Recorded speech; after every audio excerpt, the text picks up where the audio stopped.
Hey guys, welcome back. This is Squiggles the Ass here, and we are playing some Pillars of Eternity. As you can see right here, I have a continue option. This happens usually when you have some kind of save file already. I played this game. Well, never mind. I'm not sure how long ago I played it. Right? I was completely enthralled with the game. And there's so much I'm gonna have to figure out all over again. I remember looking up ways to play the game, and I don't know, man, I don't know. Let's just get to the gist of it. This is a Dungeons and Dragons. Oh, lordy lord. On pause. Um,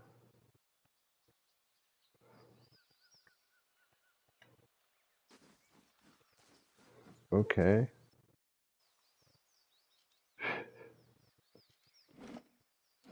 Oh.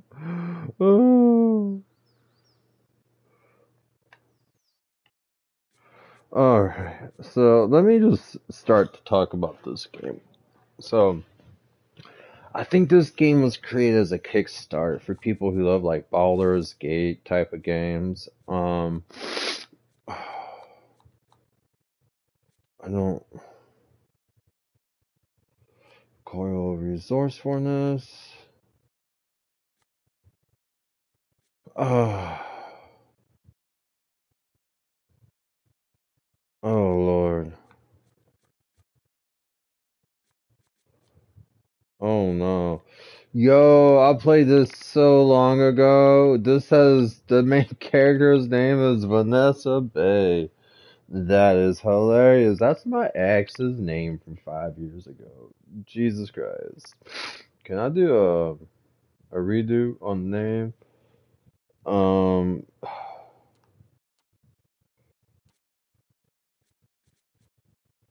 Oh, I can change color on the helmets. That's nifty. What's this? Cloak of the Frozen Hunt. Actually, I kinda like that color. You know, wait a minute. Let's see what we got. I kinda do like that color. Ooh.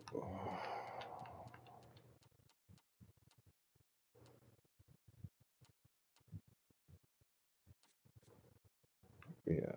That's the crazy color scheme that I probably would never really use otherwise.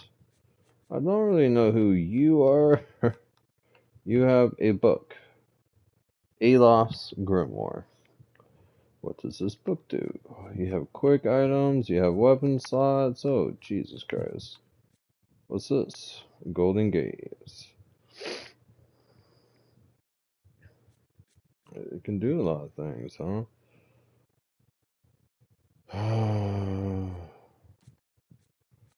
You have. What's this?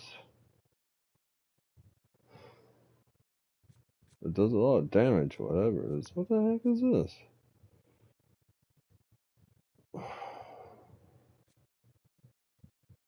Requires 8 lore.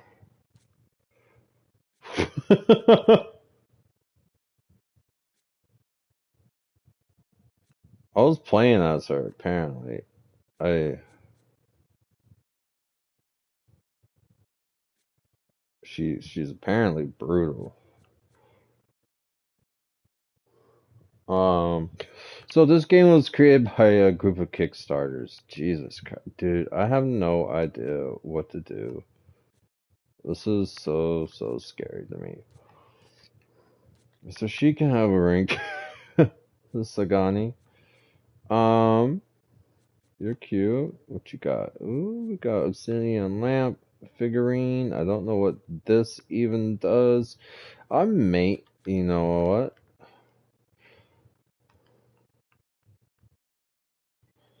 Reflex. Gives you more dexterity.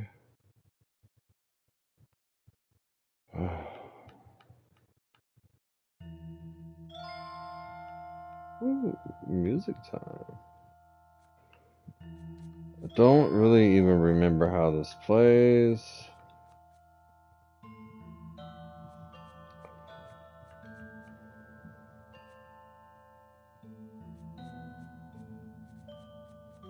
What is this? Sailor Marik.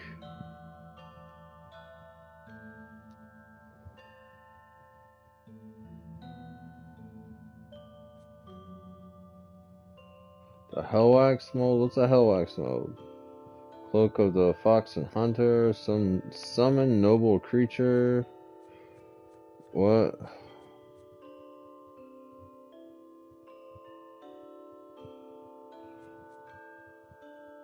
Oh, there's so much to this game that I... Grieving Mother? You look at you. You got some helmet pieces on you too. What you got? Vent pick. Stiletto. And you got a nice little two-handed shotgun. Oh. So, anyways, this game runs on an active turn system.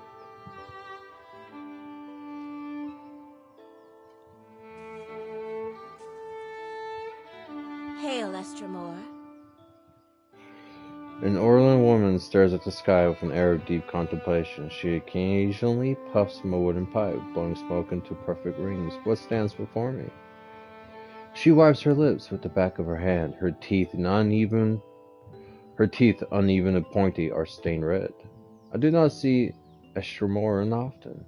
She picks the remains of an okra root stuck in her gums, and believe me, I see many things. Perhaps you want to see them too. Yes? She casts just behind her, an assortment of plants, fruits, and fires lying on a rug. Let me see what you have to trade, lady. Builder's wisdom to you. You will present them happily. How much money do I have? I have a lot of effing money. I don't even know what any of this stuff does anymore.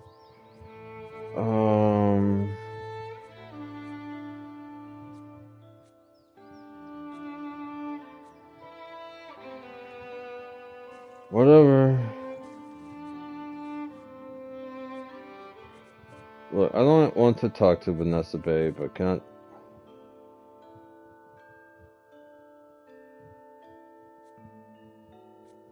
Oh, wow. Oh, I can do a lot of things, apparently.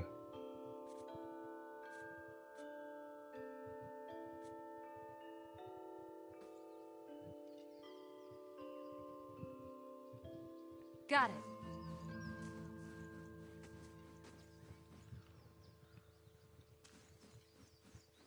Oh, well, how do I get everybody to come with me?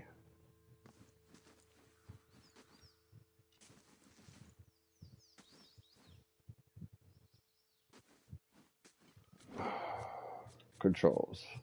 There's a lot of things I'm trying to do here.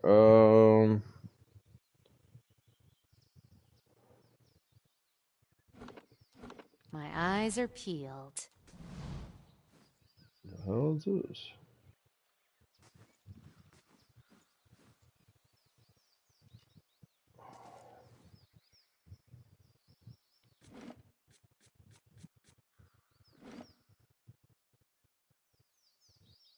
What's a give?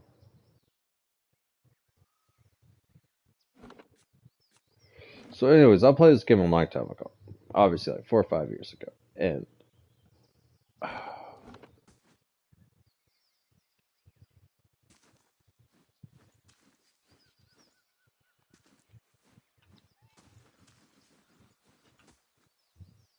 My eyes are peeled. the hell is this floating? Are you following me? Hey, can you? Oh.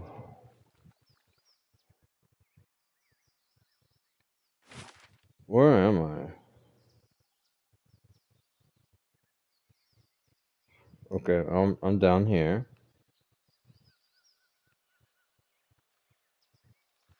Um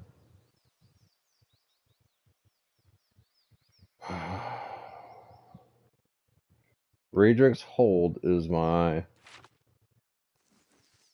what does X do? So okay, that's cool. There's gotta be a button.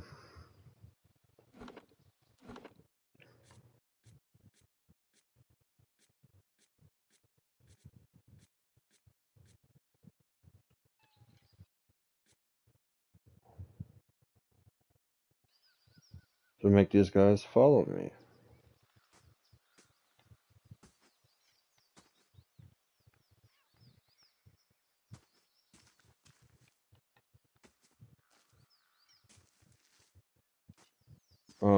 What's the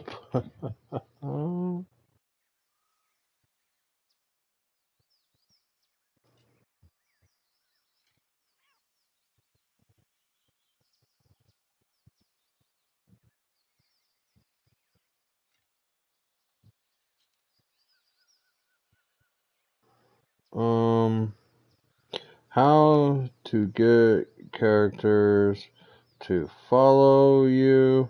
Pillars of Eternity.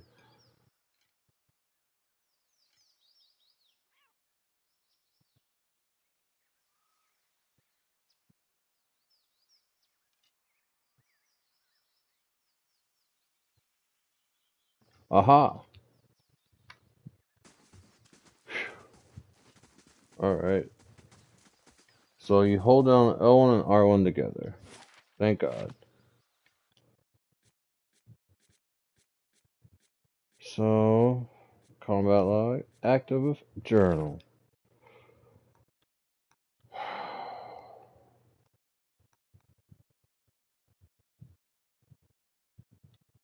Oh wow, I got a lot of shit to do.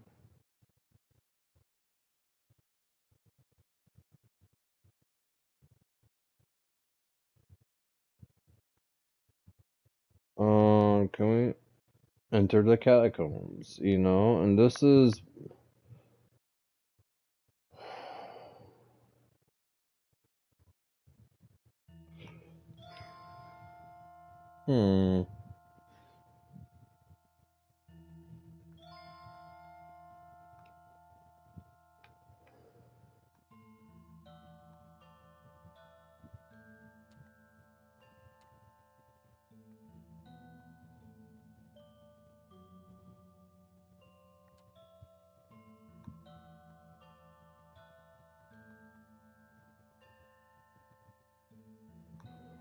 Wow, they put so much into here.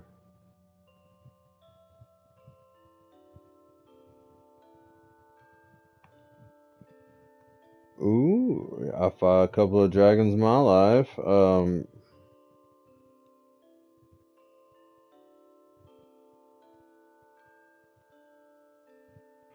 Earthblight. Eyeless.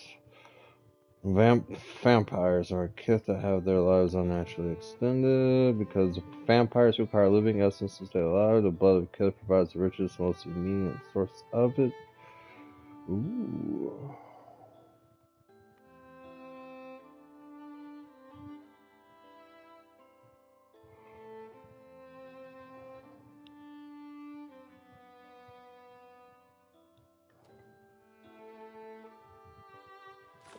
Alright, so let's save a game. I played this 5 years ago. Holy shit. I'm gonna take a picture of this real quick, and I'm gonna send it to a friend of mine.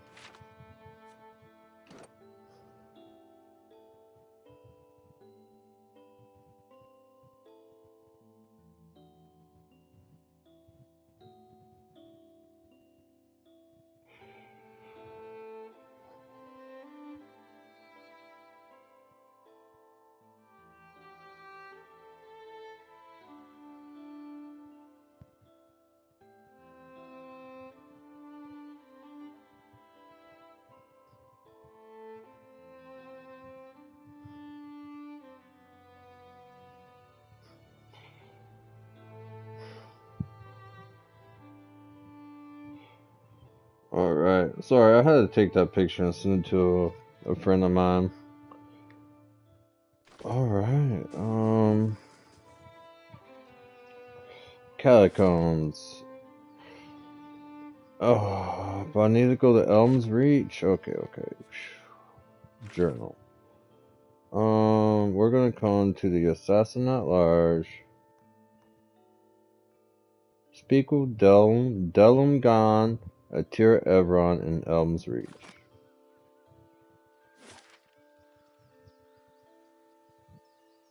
Aha, so I go this way. What's this?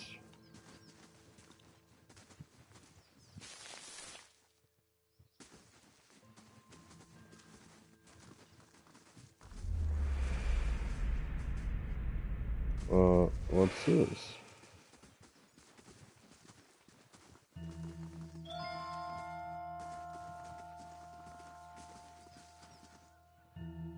Mind your path, Estremor. The guy Compass trusts easily, but I don't. Alright.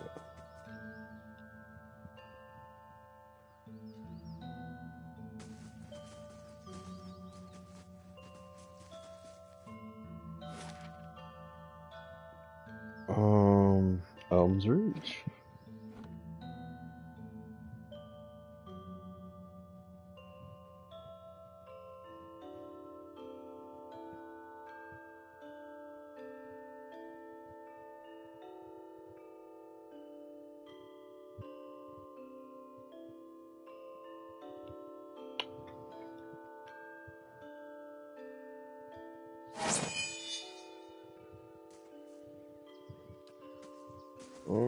Don't talk to me like you know me. The great Linus has grown old and no longer has claim over the sacred light. What?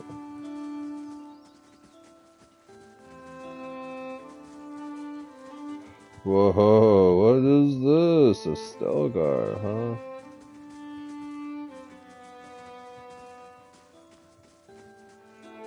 So this is very much an art role-playing game. You pick your characters, you create their stats. I don't really even remember anything about this character. But the main reason why I'm revisiting this game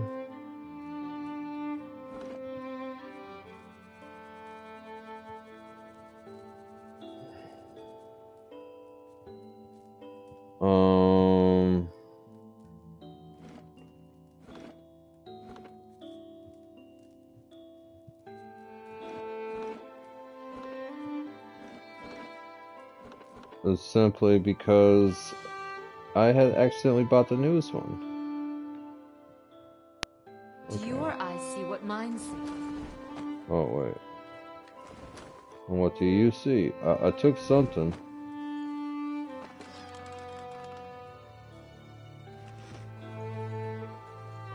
I don't even know what camping supplies do. We're gonna take that.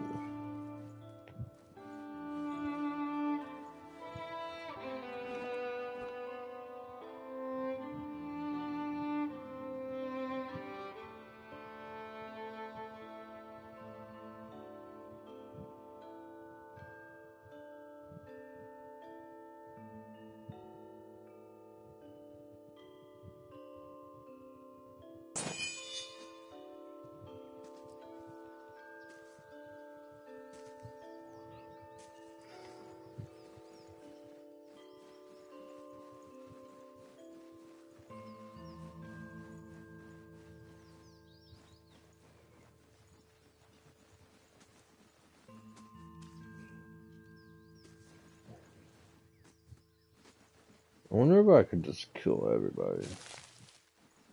Blood moss. I'll take this. Orland's Cradle. Oh, I think that's me stealing something. I'm on the trail.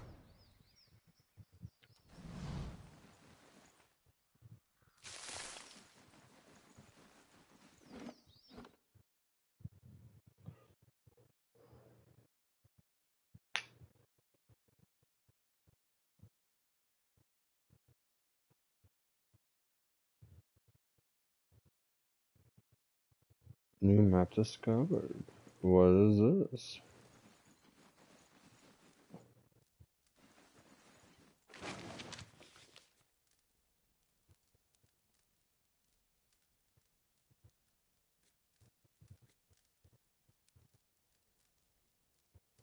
What happens if I take everything?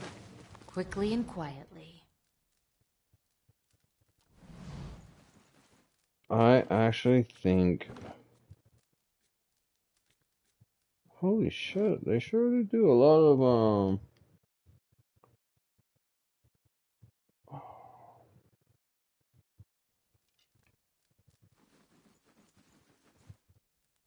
Quickly and quietly.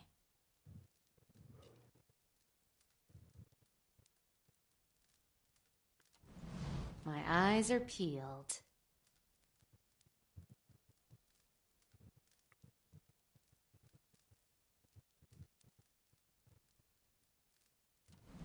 Quickly and quietly.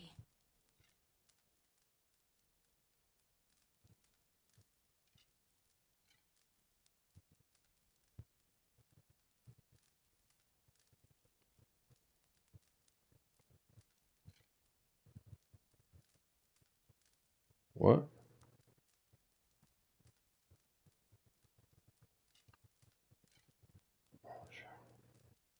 Shh, shh, go away.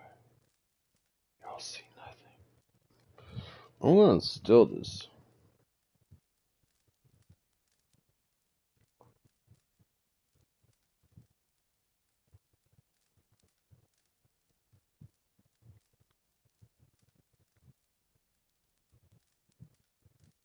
Damn it. I forget I have to hit X once.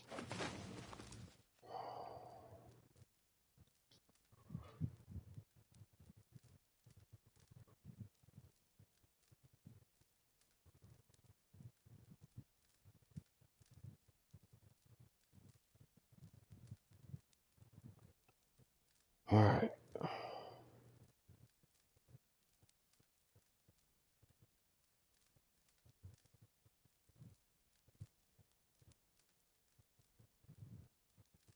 What does the green bars mean? My eyes are peeled. Whatever. We're gone.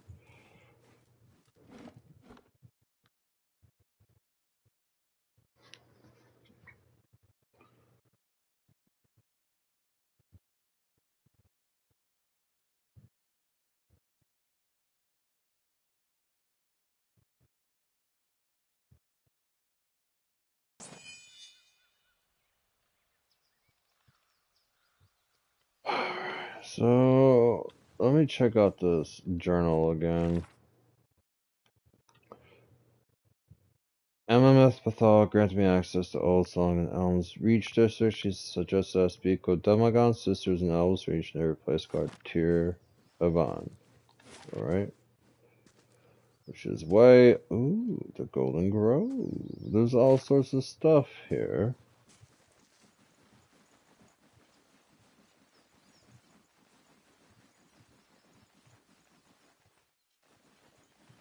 What is this? An elf with plastic green eyes. Welcome to the Many Golden... blessings, traveler. Oh, she's so cute.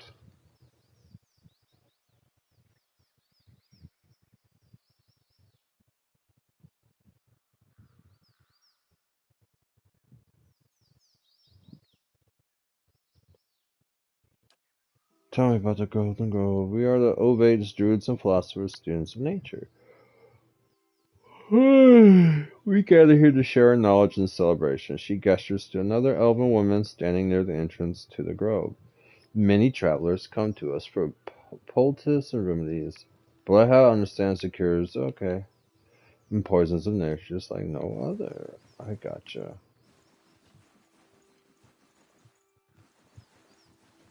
I don't really care. Who are you, little girl? You're an Ovate. You're an Ovate. And you're just Isolde.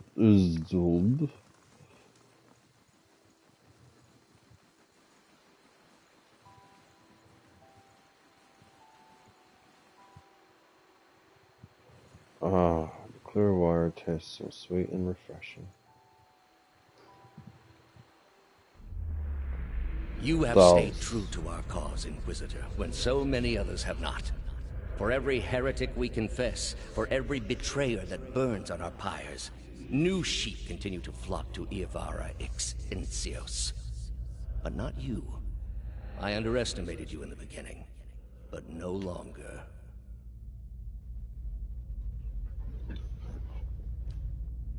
It is not for honor that I summoned you today, but for duty. Too many of our own have confessed upon the wheel and the rack and the flame. Too many of our faithful have had their minds poisoned by the Kratom witch. The tide is against us now. We have but one option. Eovara's following must see her exposed for what she is. She must confess her heresy before my court. Not in Kratom, surely. Their lord has embraced her heathen faith and protects her with his army. But in Oceanus, things would be different. The king of Oceanus is a sinful man. We have helped him to see the error of his ways, and now he fears for his soul. He would pay any price for absolution. But how would we get Eora to move to Oceanosis? You have already done much for the Inquisition. I wouldn't ask this were there any other choice.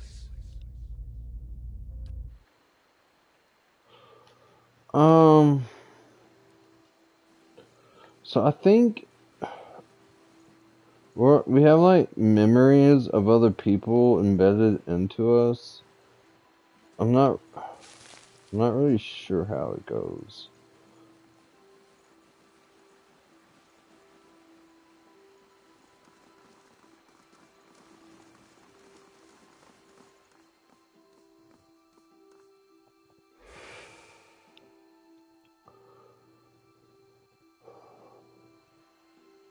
Sidha.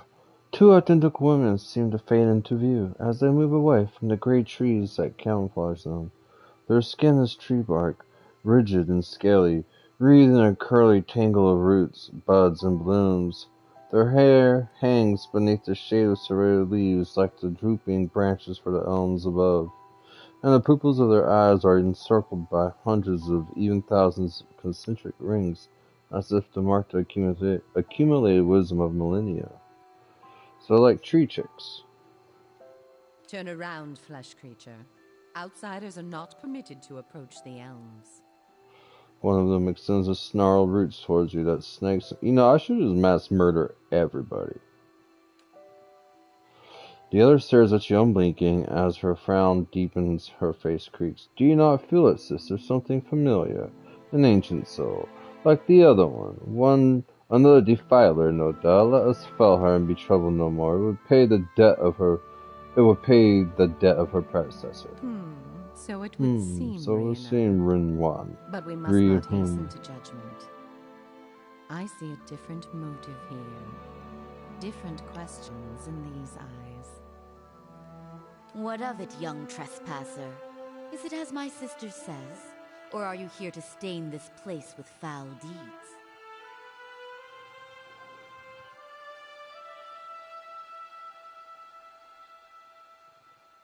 Oh, let me holla at you, tree chicks.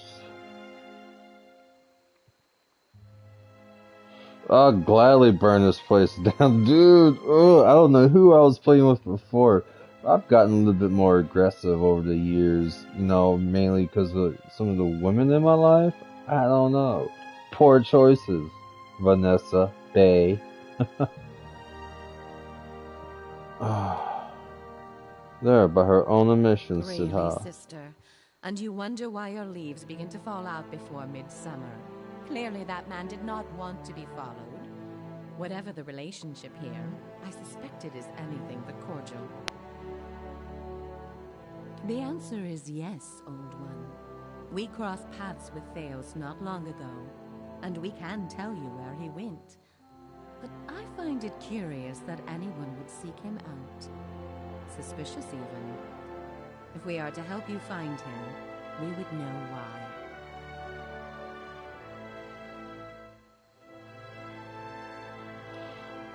What is Wade One's legacy? I need to do some research before I make this. Wade. What's it called again? Wade One's legacy. Pillars of Eternity.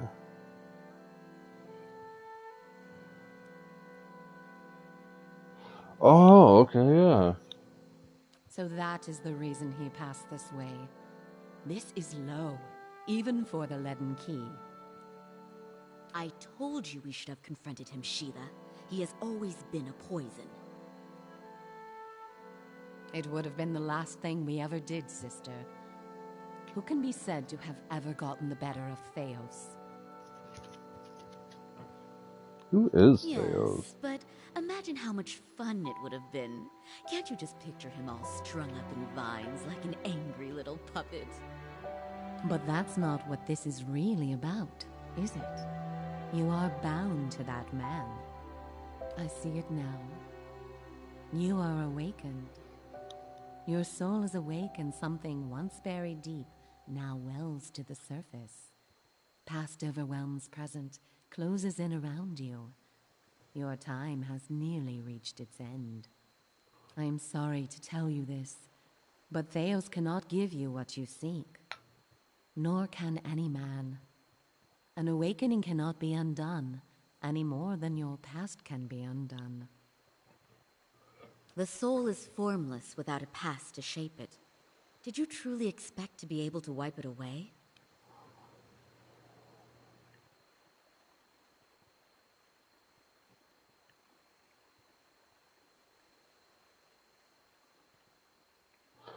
Honestly. Or kill the man who brought it up. I had to believe in something. You would rather believe in a comforting falsity than accept a hard truth. A common trait among your kind. Endearing in some ways, but it is an obstruction. A lie within a lie. It is only when you face that truth, abandon hope. However, as much as my sister speaks truly that there is no way back from an awakening, there may yet be a way forward. Would you agree, Shiva? You pronounce that Shiva as Siddha? I would. Were the way not so likely to end in death.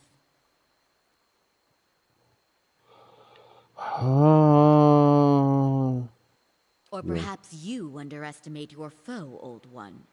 Where your soul is renewed in its ignorance in each span of your life, his only grows in cunning and resolve. The man Theos you must already know by now. You are linked by a common past. Something about it lingers within you, festering, unresolved. What it is I cannot see any more than you. And without that knowledge, your doom is certain. But were you to learn the source of this discord, perhaps it could be put to rest. Though it is equally possible it will trouble you as much now as it did then, and merely speed your condition to its end. My past comes to me in pieces. How do I unlock the rest? You might wait for it to come on its own, of course. But when it comes, it will replace your sanity's last breath. Such is the nature of your condition. Or you could learn it from someone who already knows. So Theos, would he remember? It is said the gods made his memory perfect, that he may never forget his charge. If he ever knew, he still does. Not that he would tell you, of course. You have followed the right person for the wrong reason, it seems. We see it often beneath the elms, the soul dragging mind and body to unknown places for unfathomable reasons. You may have wandered into Theos's path many times, in many lifetimes, without an awakening to show you why. The only thing that's certain is you did not find what you sought. He has gone You down said you know beneath where the you tower went. to a place older than we, where the people of Engwith once walked. He makes his way to the buried city, Sun and Shadow. May he stay down there and rot with the remains of his people. He may yet. He won't be returning the way he came, that much is certain. He opened a secret path in the tower's base, and saw it destroyed behind him through some vile means. Is there another way to get to We him? know of one. On the burial isle, through the court of the penitents, Brayeth Yaman. A shortcut, in fact. Don't be cruel, sister. The way my sister speaks of is not for the faint of heart. A great pit at the center of a forgotten court, where faiths were judged in place of crimes. To most, it is simply a gateway to death. With the help of the gods, it can take you where you want to go. What do you mean with the The help of pit the is gods? said to have been a means of judgment by the gods. Those cast into it are meant to die. It is that way you must pass to reach Sun and Shadow. The court is old. We do not know much for certain, but it would seem only the gods themselves can grant passage. What is this No court? more than a ruin now. It is older than we, a place for the trial of heretics. We were not here to witness it, but at one time there was a group that refused to acknowledge the gods. Neither the first nor the last, of course, but these were numerous and all put on trial for it. Those who did not repent were cast into the pit and imprisoned below. The fall killed them, of course. The prison was not for people but for their souls, and their sentences were eternal. It is said that many of the condemned repented and were permitted by the gods to ascend from the pit, so long as they pledged their service to one of them. But these are old legends. Behind us is Ter Evron, said to pierce the shroud itself, and a place of communion with all gods. If ever there was a time for prayer, you have found it. Interesting.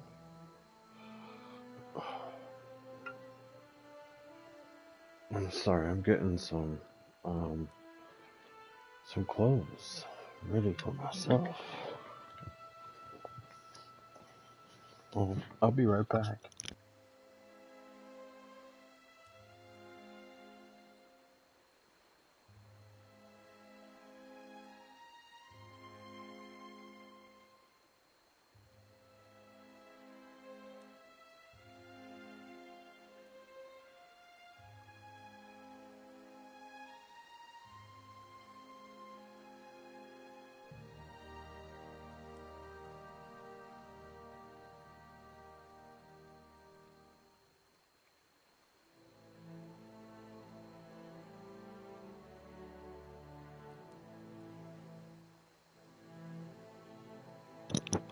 Sorry about that. I'm trying to get my life situated.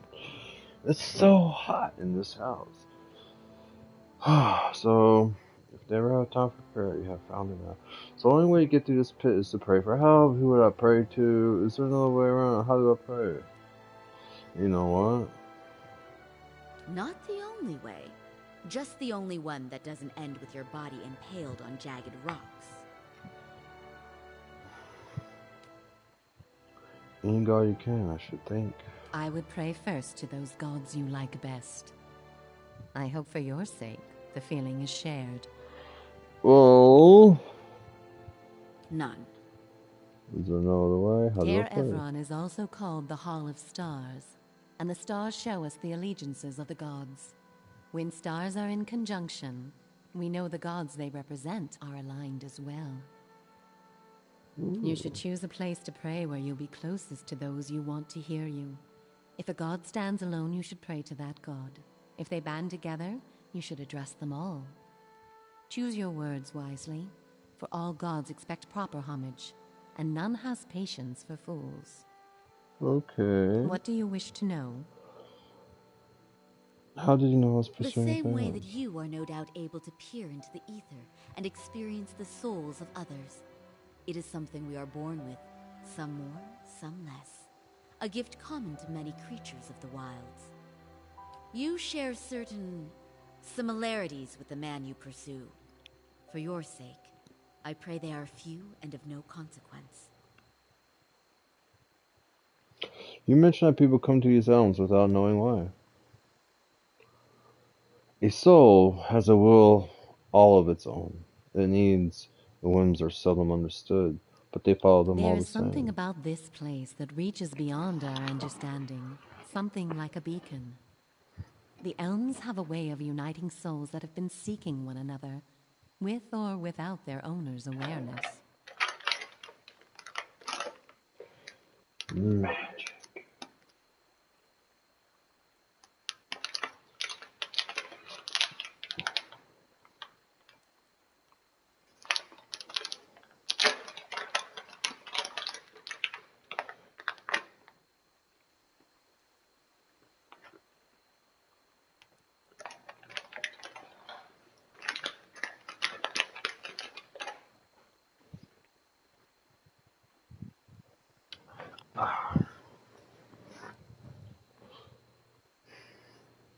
Sometimes it is for love, sometimes for vengeance, sometimes for peace. Often it is for no reason we will ever know. In your case, let us hope it is for peace. Or vengeance. There is little to be said about us, for we are bound here, caretakers and defenders of this place. Our journey has been over time, but not distance, measured in observations, but not experiences.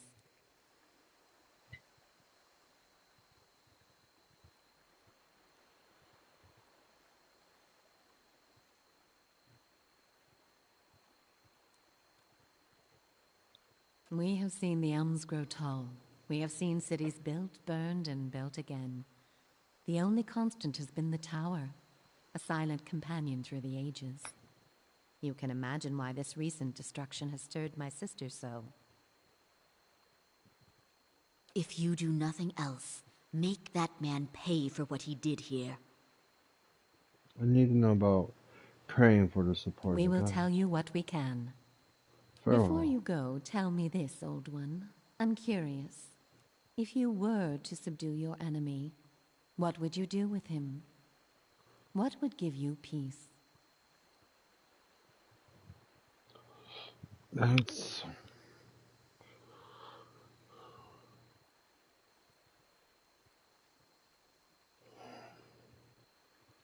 I would set him on a better path.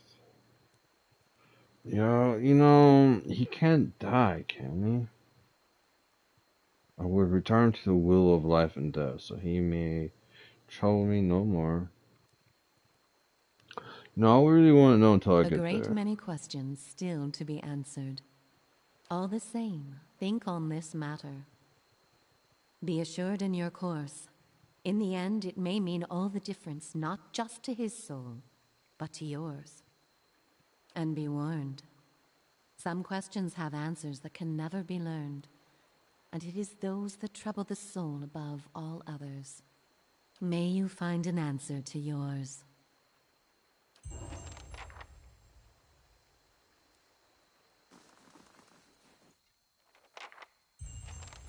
Okay.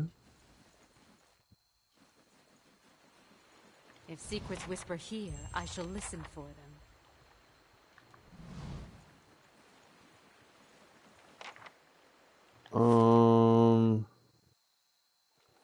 Got the blood sands over here.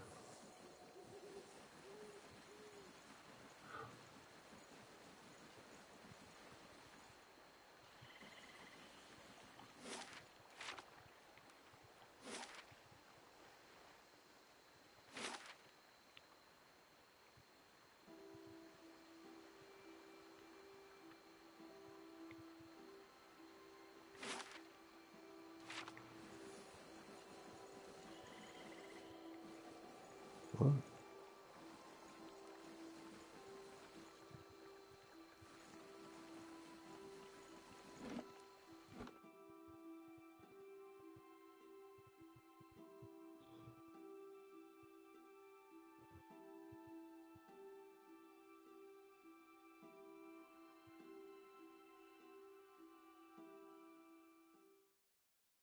Look, I just kind of wanna.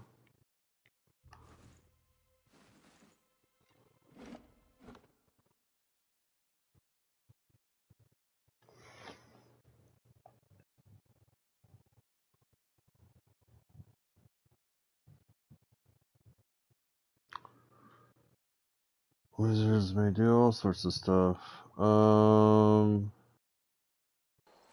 Look, I just kind of want to.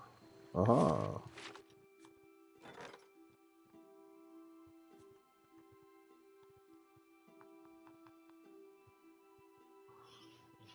Did I fully complete all of this?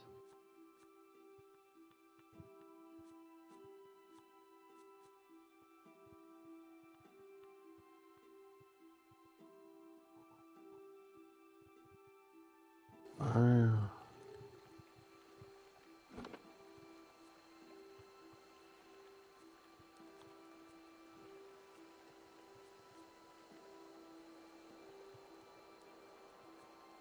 Um.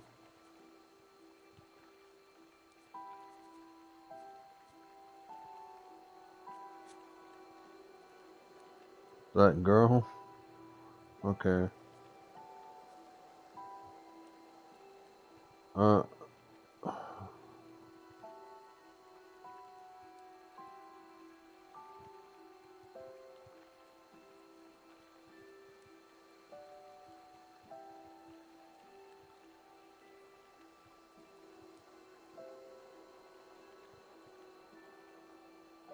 Um. Look, I don't know what to tell you guys.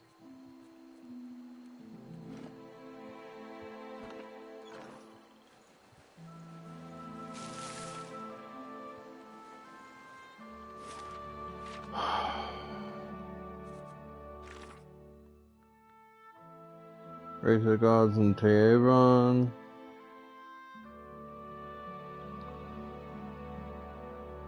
The Delungon sisters of Twin Elves know that Theos has escaped into a subterranean path to an Ingwithan location called Sun and Shadow, blocking access behind them.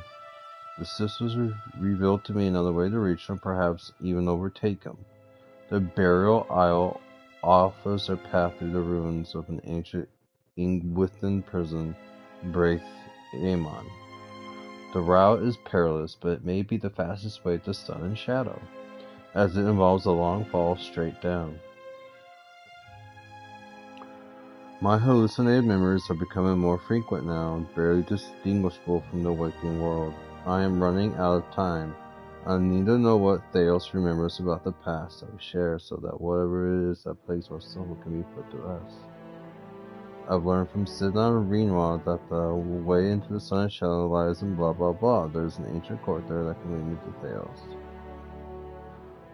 They want me to pray. Gods can grant me safe passage. I need to pray to them Tehran, where they said to commune with mortals. Ooh. Okay.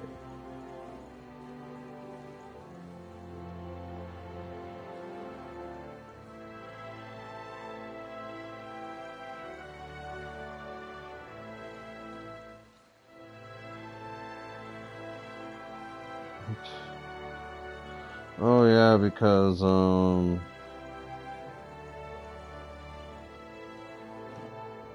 yeah.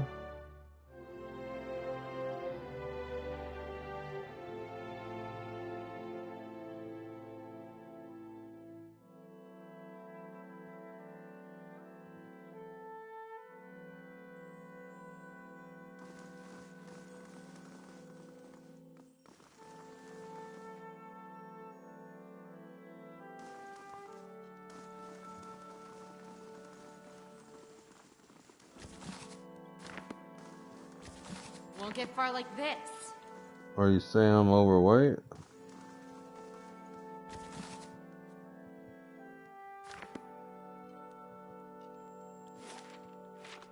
What are you trying to tell me?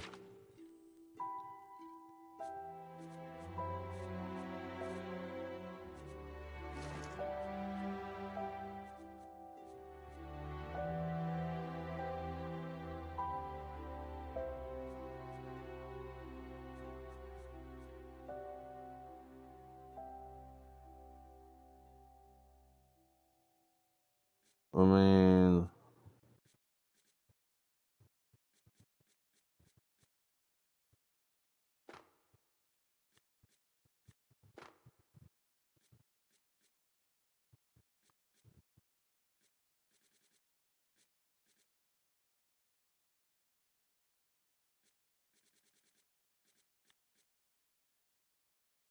um,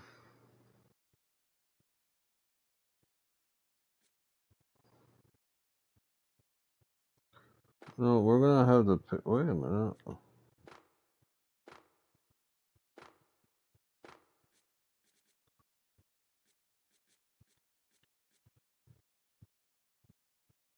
Huh.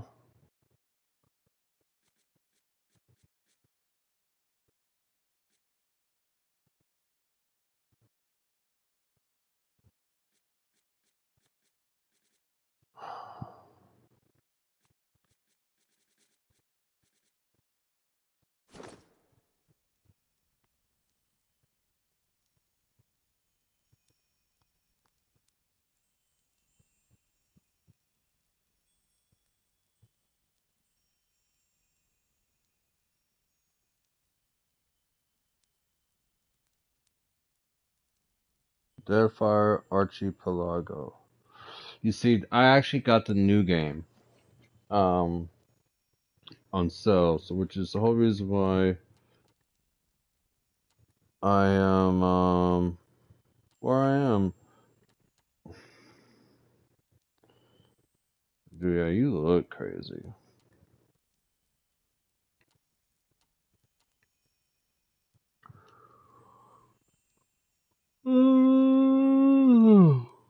I'm honest and deceptive too. I'm aggressive, you know, I'm passionate about my aggression, alright? And I'm pretty benevolent.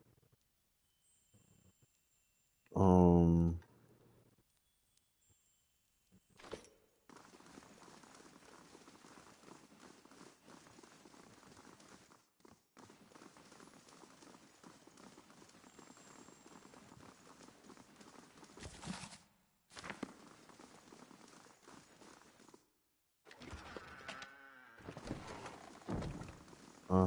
da, da, da, da.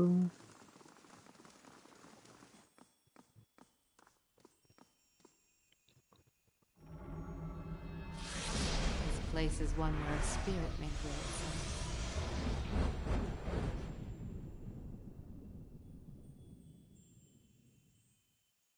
Oh, yeah.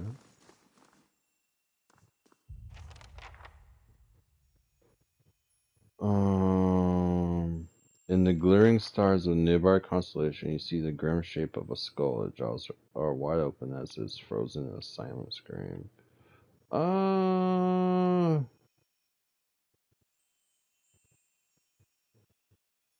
You know,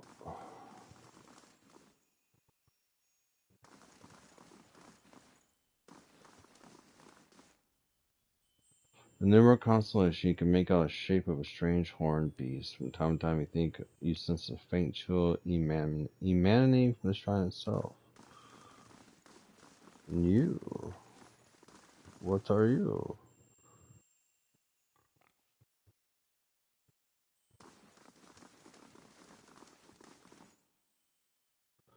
The shrine sits before a bright constellation, stars forming the oval shape of an egg. A pair of wings sprout from the egg.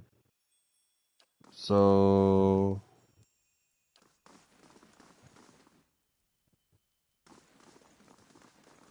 alright.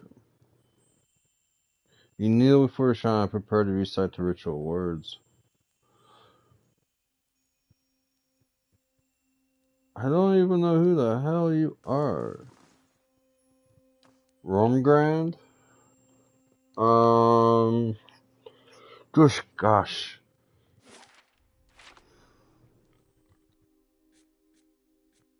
Journal. Lore.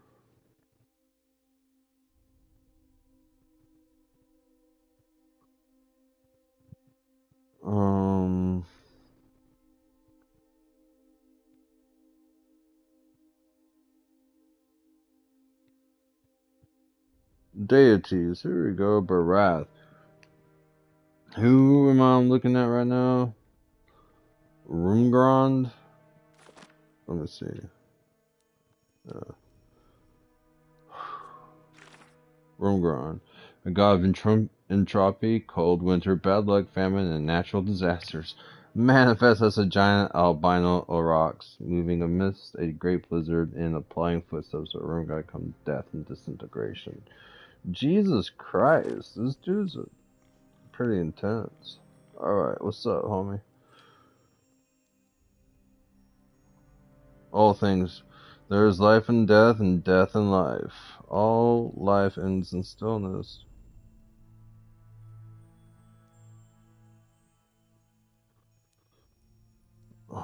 I wonder, uh-oh. And you.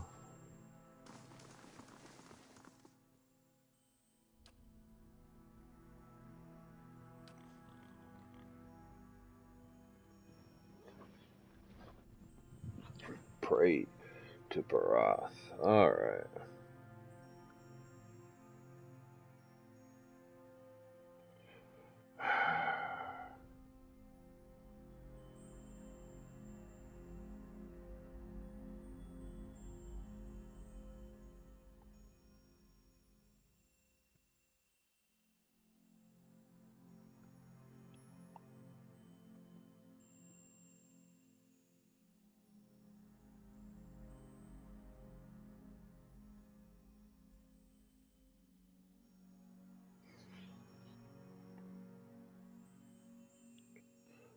Oh man, my throat is so itchy and scratchy right now. I need to take some medicine. I'll be right.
Alright, I'm back. Can I leave here?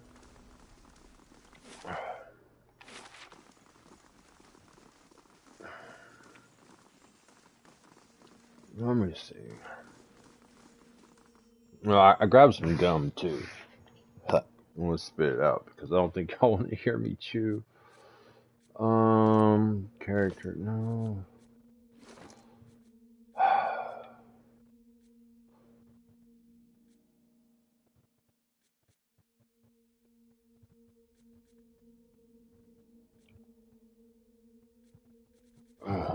I kind of wish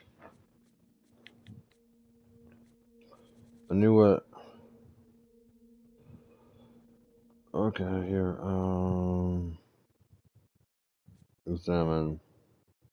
Queen that was and still is.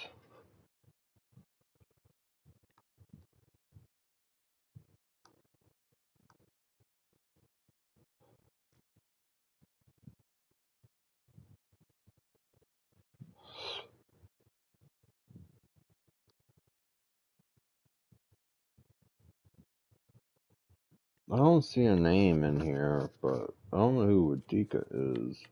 I don't know. I know that there's a lot of books.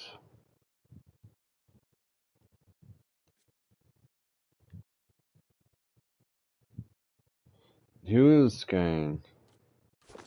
Do I have a Skane over here? That's Wadika's shrine.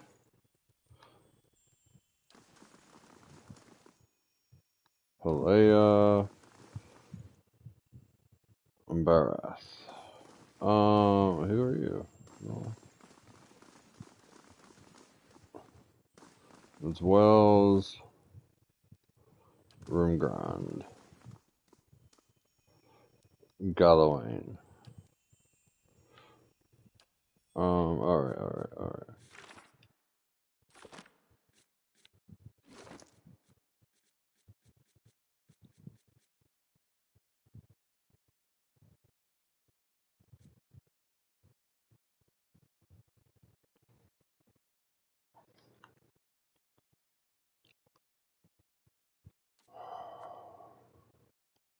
Oh, the many faces of Barath.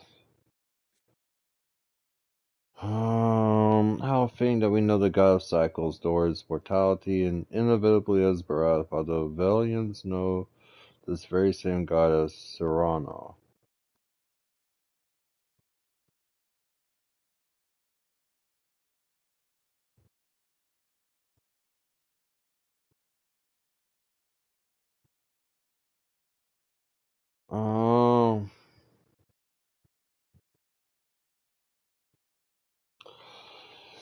Alright, so duality, you honor Barath. There is life and death and life. Aha! I remember seeing that. But you're not. I think he was down here. Aha. There is a rippling shift in the air around you, as if some unfelt wind has changed, bringing unexpected warmth. You feel the peculiar weight of an unseen presence and of eyes upon you. Oh. You kneel and pray to Barath, even while your eyes are closed. You see a road that seems to stretch on forever. The stars wheel overhead in a clockwork rotation of constellations, disappearing over the horizon to your left, only to rise on your right. You try to make out the details on either side of the road, but your eyes can't seem to focus.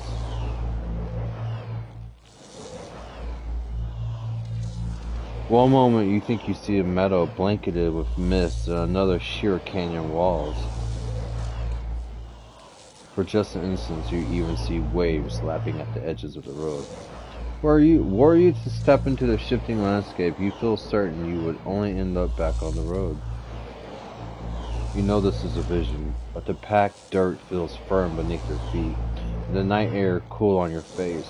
You are walking, your feet seem to carry you forward on their own accord. Something looms ahead of you. As you get closer, you see two stone figures that look strangely familiar. Allah. Bewanin. Allah speaking. He's the wizard, my dude. Beanwin, I, Inku, and Inku I Benin, two of the oldest representations of Bera. Okay. You remember the door to Cleobon Relag and the two figures carved into the mountain next to it. One looks vaguely male and the other vaguely female. Only a thin layer of flesh covers their skeletal bodies, which can twist to face the doorway between them.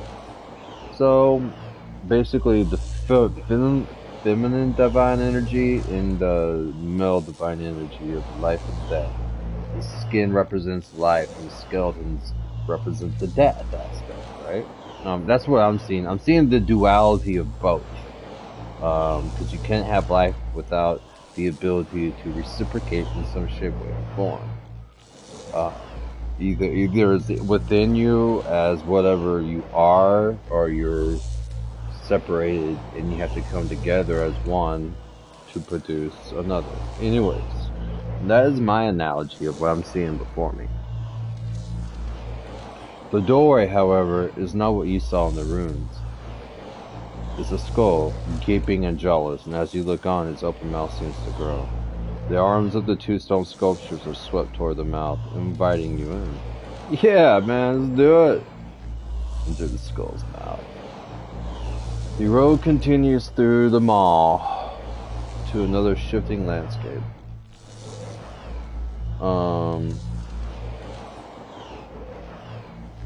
You see an identical doorway in the distance. A dwarven man stares near it, unmoving. You turn and look behind you, only to see the skull gate you just passed facing you. An elven woman waits in the road. Like the dwarf, she stands still. We're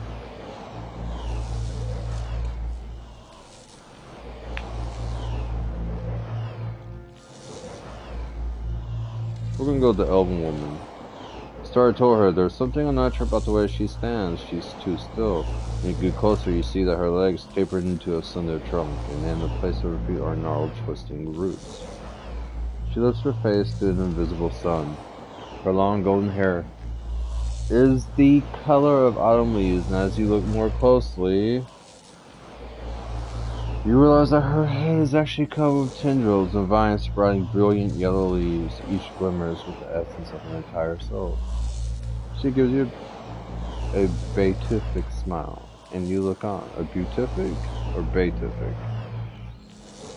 As you look on, the leaves slowly fall from her head and settle at her roots. They melt into the path beneath her, and almost immediately, new leaves sprout in the place of the old.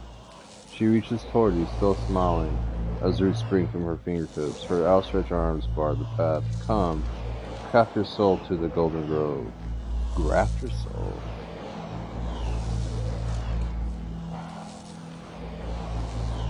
Let's see.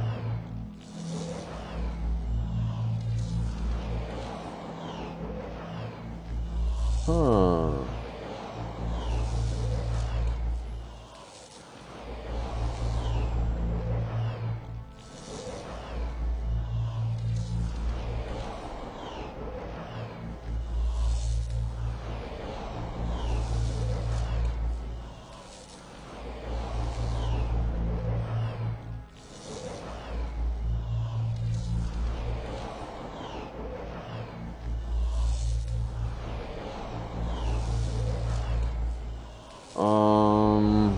I don't know, take her hand, why not?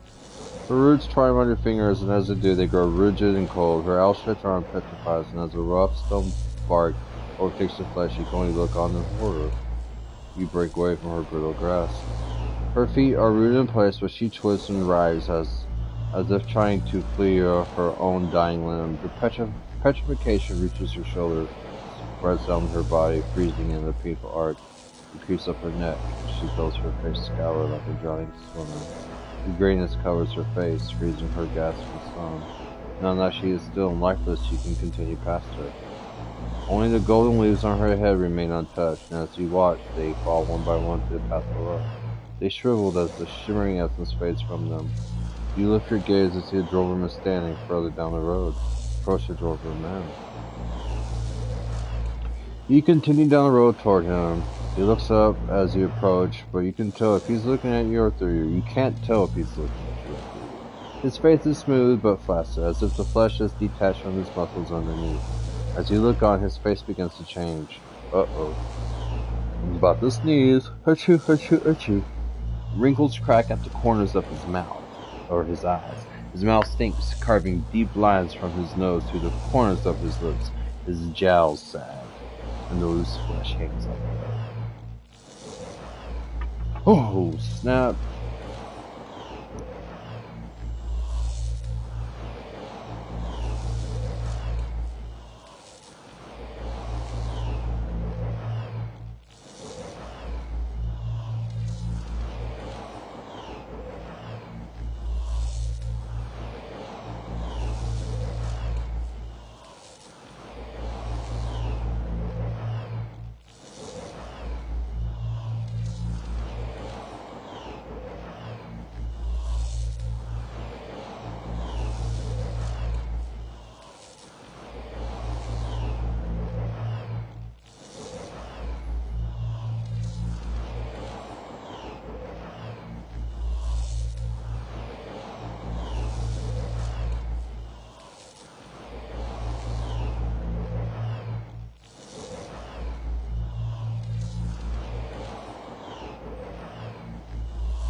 Anyway, sorry about that.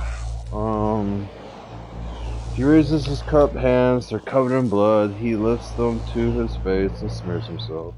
From his newly creased forehead to the wattles of his neck. As he massages the dark, sticky fluid. Oh, I need to scroll up. As you look, the face begins to change. Oh, snap. Oh, good. The corners of his lips. He raises his cupped hands. They're covered in blood. He lifts them to his face and smears himself from his newly creased forehead to the wattles of his neck as he massages the dark, sticky fluid into his skin. Oh my gosh. I'll be back.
I'm back. Y'all got to read that long enough. He lifts his head, and this time you know he's looking at you. His renewed face looks like a mask, artificially smooth and still. Behind it, his black eyes are two hungry pits, yawning like the empty mouth of skulls. Come, have you changed your clothes? Your cat.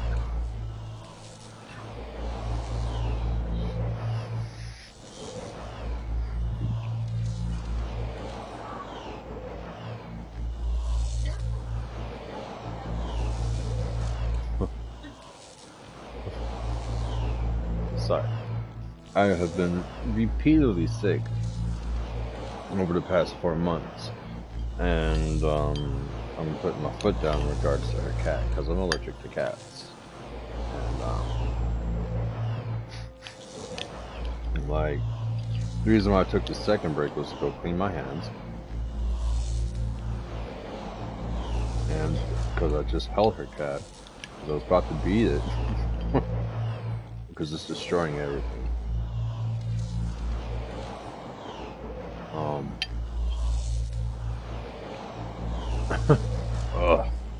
Not really. I want to, but anyways. Now I'm eating ice cream. Come make your sacrifice to ethic null. His body blocks the path. He extends a bloody hand towards you. Alright. Take his hand.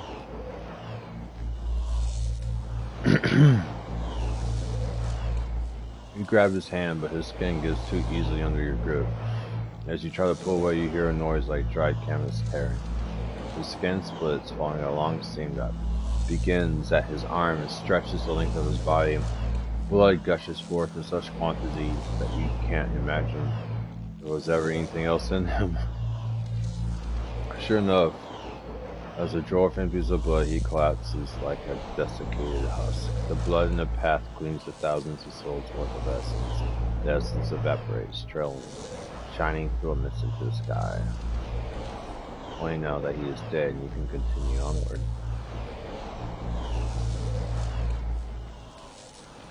The blood pools around your feet, and a bell voice echoes along the road, barely more than a whisper on the breeze. Return them to the wheel. You look up and see the skull get ahead of you. The candles of Tyr Everon wink through the open mouth. A servant of death. Ooh.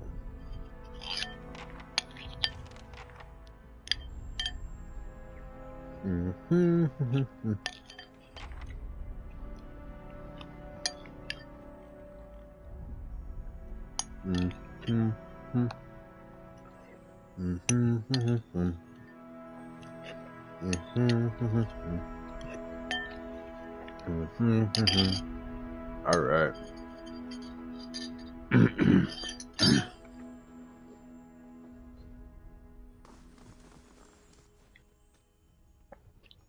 All right.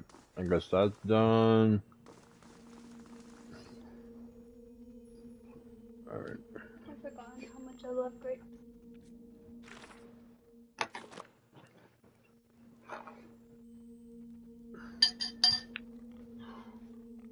Alright, inventory, book. I'm doing my own thing. I know. Just reminding you. Yeah, it's alright. I'll delete it. After you paid for it? I paid like $4 for it. Yeah. That's half a week's worth of work. Anyways.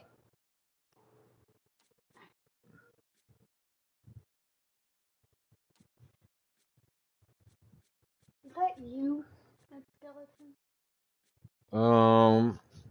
I think this is me right here.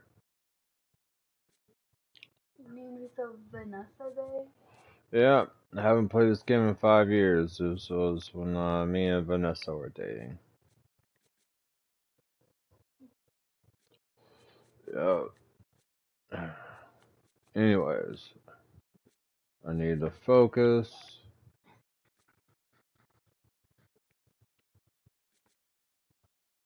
What was this? Oh, okay, the many faces of Wrath. What's this book about? Gallowayne. Is there a Gallowayne? I think there's a Gallowayne down here.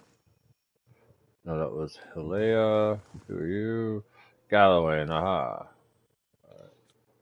One's cute. Yeah. She's Bay number 2. Examine. Okay. So it is with the secret guide. Alright. So, what are the options? If it's the secret guide, it has to be something to do with hunting. Of every note of life song. Okay. Survivor begins with strength from within. That must probably it. Tomorrow my master chokes on his own whip. Alright. Out! Yeah, that's right, Bo. You get him out of here. I think you just made him anxious. Oh no, he saw the cat. He understands. He understands his Somebody's not telling me to get out. It's always me.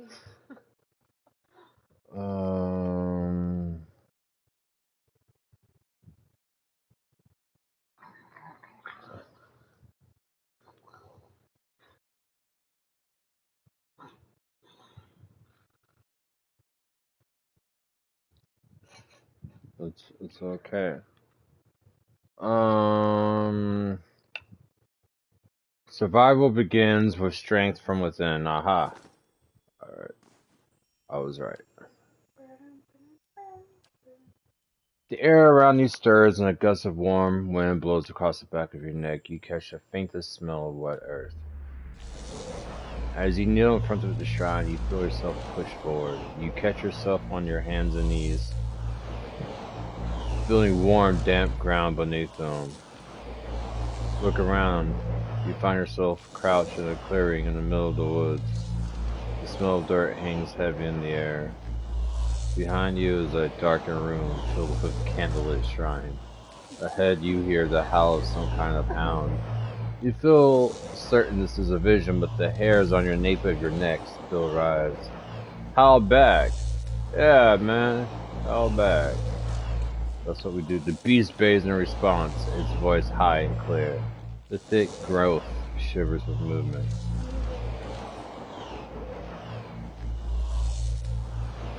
And heavy paws pound the wet grass. You're not certain if the creature is hunting or leading you, but you instinctively give chase. As you tumble through the dew-speckled bushes and clawing brambles, each stride feels longer than the last. You draw lungfuls of crisp, clear air and feel your energy renewed. The rhythm of your stride and the thumping of the beast's paws drive the blood thrumming into your ears. You speed ahead, following the hound's cry, when a split-finger pine crashes to the ground in front of you. A massive bear lunges into the gap and roars. It catches sight of you. You turn and race in the opposite direction, leaping over the fallen tree trunk. Pine cones crunch underfoot. The bear lumbers after you. Its hot breath washes over the back of your neck, filling your nose with the rank odor of slaughter. You see a clearing just past a thicket of broad leaves and sprint toward it. As you break through the foliage, you see a massive lioness curled up in the clearing in front of you. With a last burst of energy, you divert your momentum and hurl yourself into the bushes. Any second now, you expect to feel the bear fall upon you, but a furious roar on the other side of the clearing draws your attention. The bear has stopped at the tree line. It swipes the empty air of claws large enough to rend armor. But it does not advance. The lioness, for her part, twists her body into a tight coil. She growls, her ears pressed against her head, but she makes no move to attack the intruder. Sagani murmurs to you under her breath. At this point, I've hunted all over the world, and I've never seen predators like these. You back deeper into the foliage, keeping your eyes on the two mighty predators. As you crawl backwards, the heel of your hand brushes something furred. A warm sigh grazes your cheek. You freeze in place, slowly turning your head to see what awaits behind you. Two amber eyes shine in the darkness. Durance faces the great beast, his eyes narrow. The dog god reveals himself. Do not be threatened, Watcher. I'll crack his head so hard it chases his tail instead of us. It's funny to me because he's like, he just admits, like, we got the dog, we got the god right next to us. I'm just gonna crack a god in the face, make it run away. And it's just kind of like, you really gonna do that? This dude's kind of crazy too. So. The eyes meet your gaze briefly, then turn to the standoff in the gloom. The hound behind you yawns, fangs flashing. When you turn back, the lion and the bear have disappeared. In their places, a stone wolf's maw, gaping wide enough to swallow you whole. Beyond it is the outline of the temple, towering but indistinct. Blood must feed the maw, Watcher. See that a true champion reigns. Turn back to Tyr Everon. Alright. What's this? Rodica. You're the Helia. Leave Helia. Did you like my reenactment? Not really. No. I found it very distracting. Distracting? Not like amazing? No, like you. I'm trying to read, and I see you over there having a seizure in the background. You go from having a seizure to dancing to growling to you were everything that was pleasantly described as art. Pleasantly.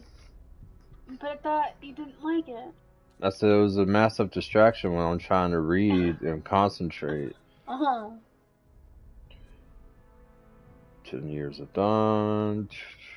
But it was gorgeous. Thoughts become things, but actions create them.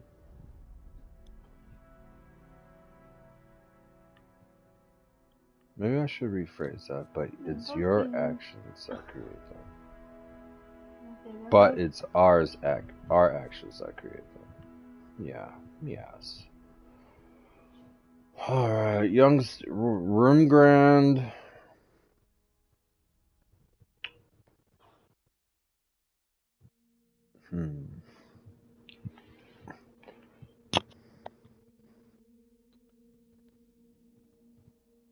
Your dog is stalking me.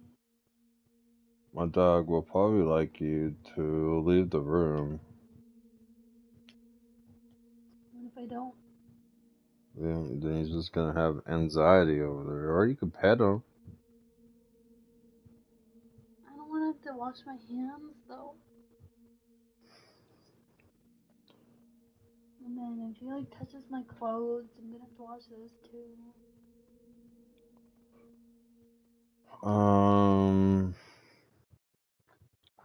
I'm trying to focus here. Don't want to spend all day looking at the same thing.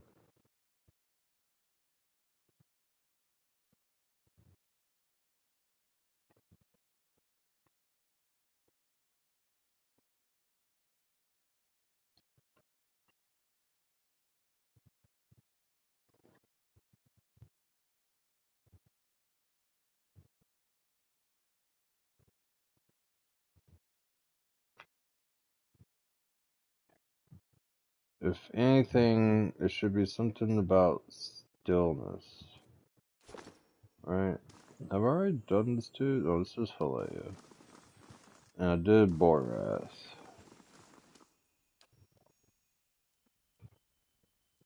All life ends in stillness.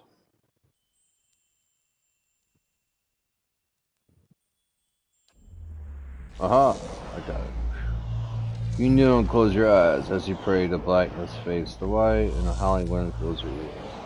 The vision that slowly resolves itself is of a broad frozen plain. You see a procession of elves in the distance, periodically fading into and emerging from the whiteness. They trudge over snowbanks, their heads down against the driving winds. I know this place. This is the white that wins. Okay. As they trek past you, one man bundled in furs turns his head. You dance like a crazed mad child. Who's walking? You headed for noon frost, and the frost wind breached too. Before you can answer, he lumbers ahead. You follow the caravan. In a couple of minutes, you come to a wall of ice. It disappears into the pale emptiness overhead and stretches as far as you can see in either direction. The elves stop in front of a mirrored, smooth section that's framed like a temple door. It seems somehow thinner than the rest of the wall, and you can't see what's on the other side, but a debilitating cold emanates from within. The elves pull axes and shovels from their sealskin packs and begin the hacking at the smooth ice. Their implements flying through the air in swift, shining arcs. Though they throw their bodies into their labor, none of them so much as scratches the polished ice, yet with each blow something bellows in the distance.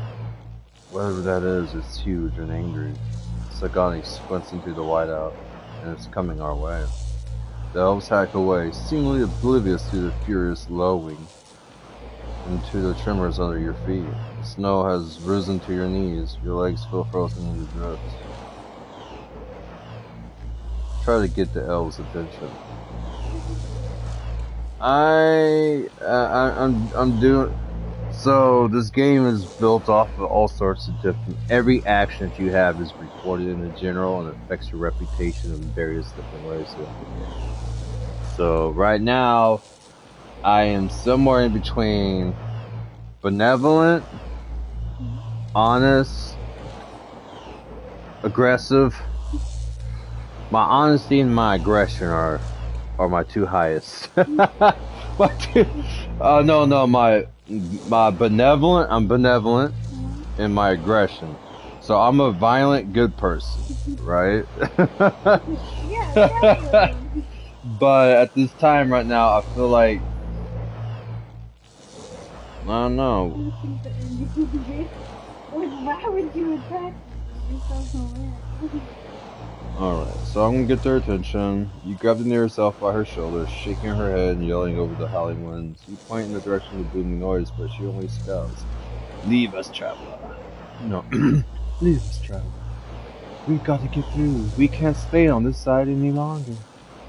Listen, but you haven't even chipped the ice. Like,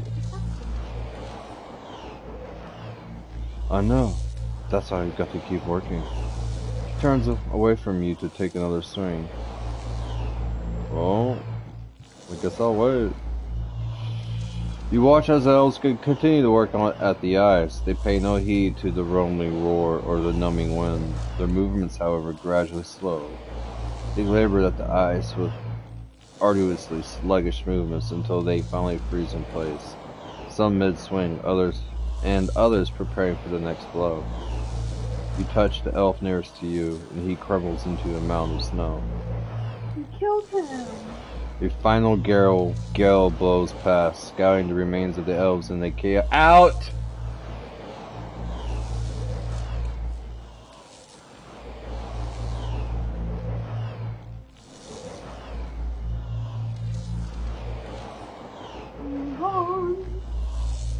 You notice a single spider web crack in the smooth barrier. It's the only thing that mars the perfect surface of the ice. Whatever's on the other side of the strange doorway, you feel it tugging at you. Only when you look back and see the parallel gashes trailing behind your legs in the snow do you realize how strong its pull is. Huh?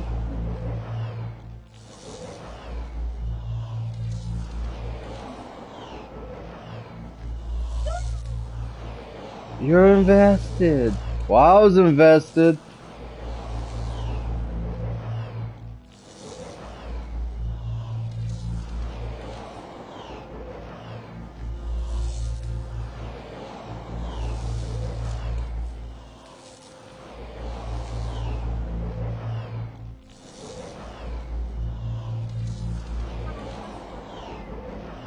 Anyways, I need to hurry up with this, so no more interrupting, please.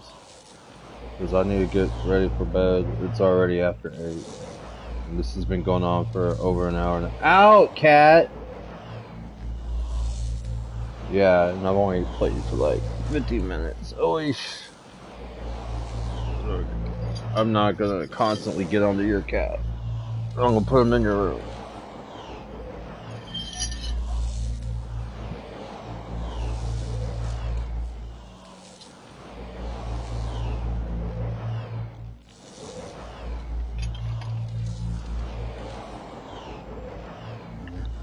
I mean, he wants to spend time with you.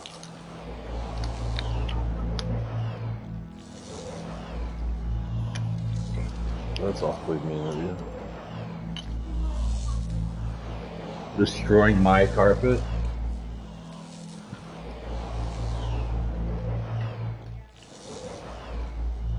Yeah. That's why you'll be paying me for his food and litter from now on?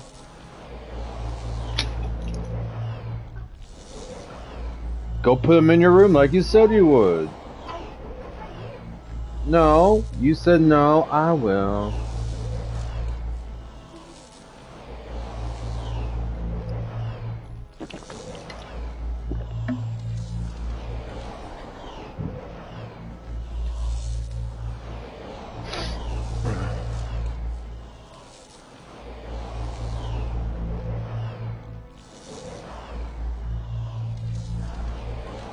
Anyways, my daughter's having a psychotic episode.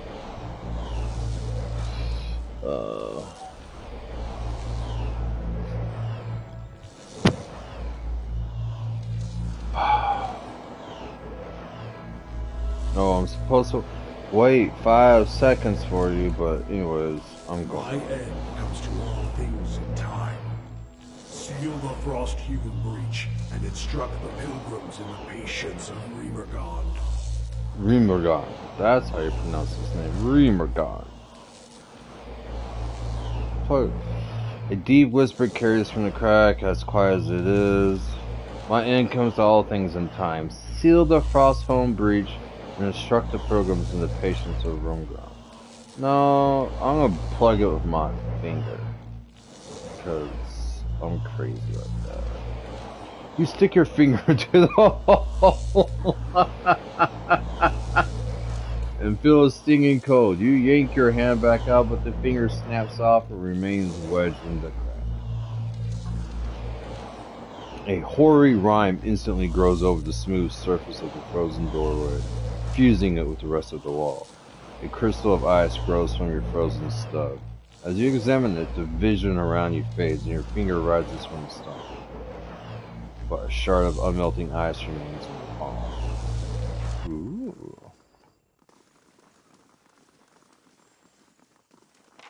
Alright, and this is Halea.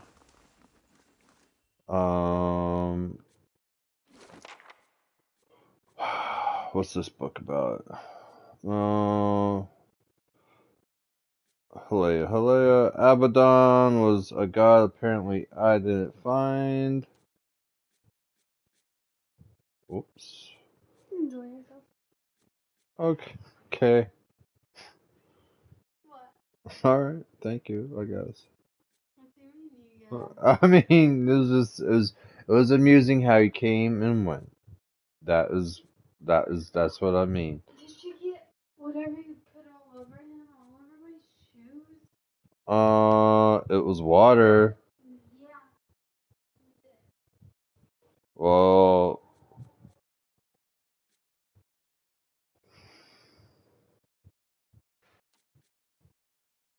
alright, so it's probably down here then, right?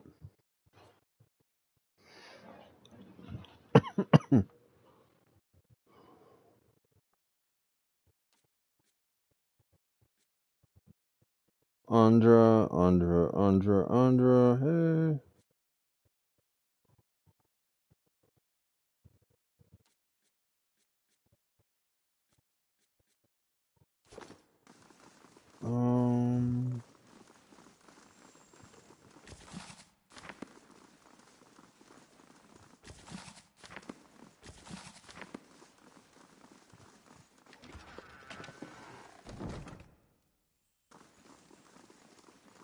Huh. Alright.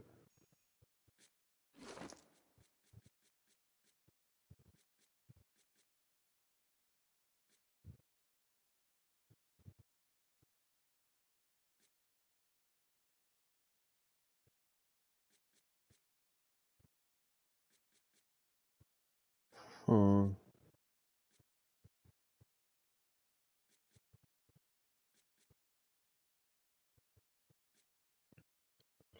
Okay. I already read this one. We'll go right here.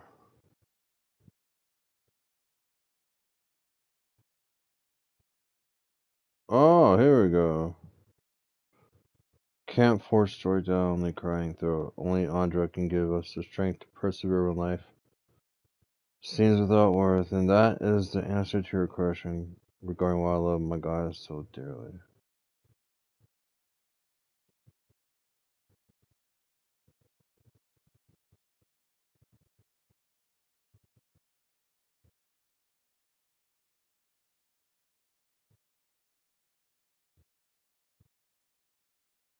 My daughter was like, she's invested, but then she's not.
What is this? Oh.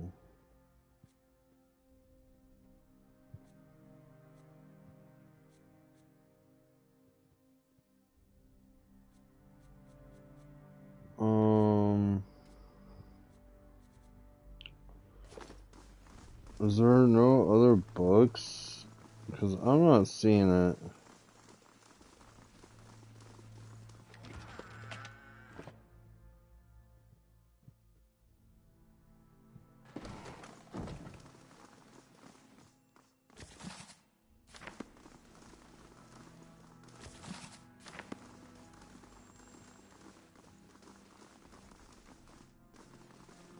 No, there's gotta be something else around here.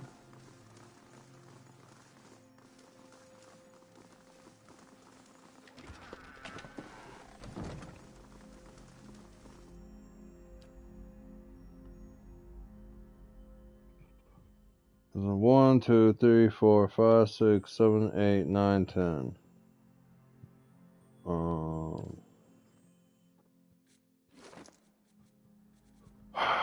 We got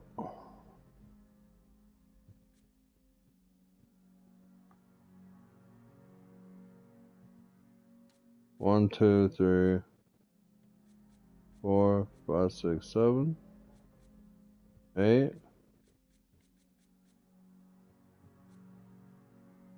9, 10.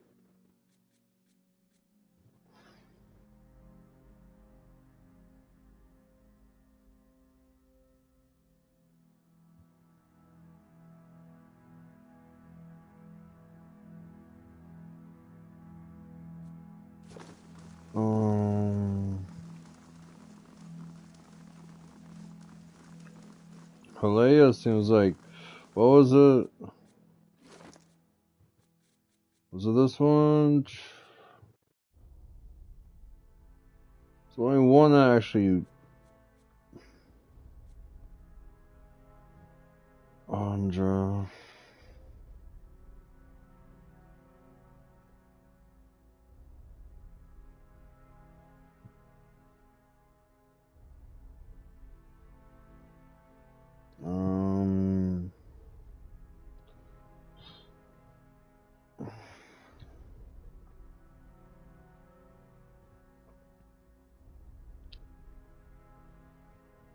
Each day, only the slump. You asked me once why I loved Andra so dearly. I could go from my life on dry land to being devoted to the gods of the oceans. I sing of the ocean's sorrow so I may forget my own. I have devoted my life to helping others discard painful memories for her. That is the gift Andra gave me. When I lost my young daughter, my wife and I were inconsolable until a gift bearer offered to take my daughter's toys and cast them into the deepest waters. Truth be told, I and the other gift bearers know I've never even spoken to Andra. She is largely silent, and when she does speak, she uses floods and tidal waves instead of words. But we sing of the ocean's sorrow so that others may forget theirs. Andra's story, the story of desire unanswered, actually matters to people like you and me. Magron cannot steal you to victory over sadness. Helia cannot force joy down a crying throat. Only Andra can give us the strength to persevere when life seems without worth. And that is the answer to your question regarding why I love my goddess so dearly.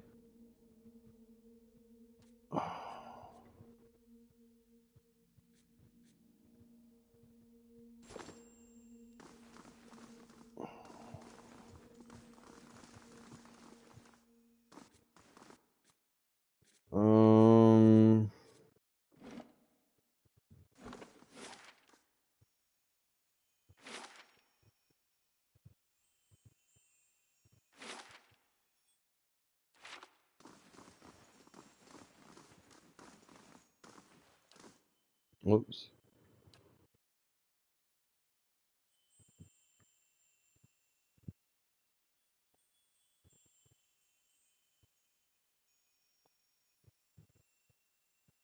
No, that can't be it because that's Andra's.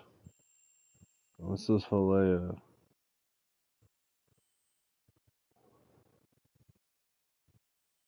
And that's where Wendigo was the answer without a question. All I've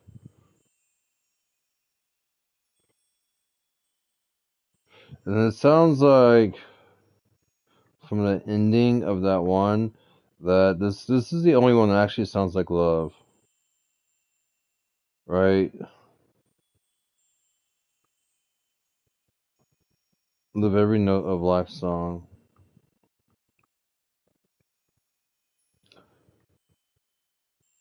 Let's see.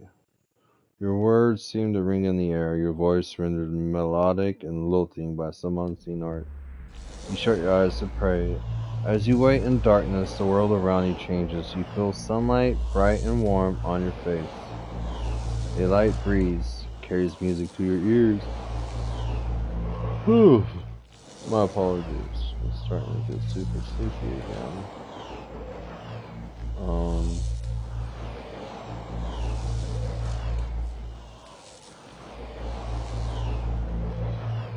As vivid as these sensations feel, you somehow know they are not real. You look around and find yourself standing in an open-air temple, built on a mountain summit. It's filled with elves, orlans, and assorted with other kith. I think kith are like beings, conscious beings with humanoid appearances.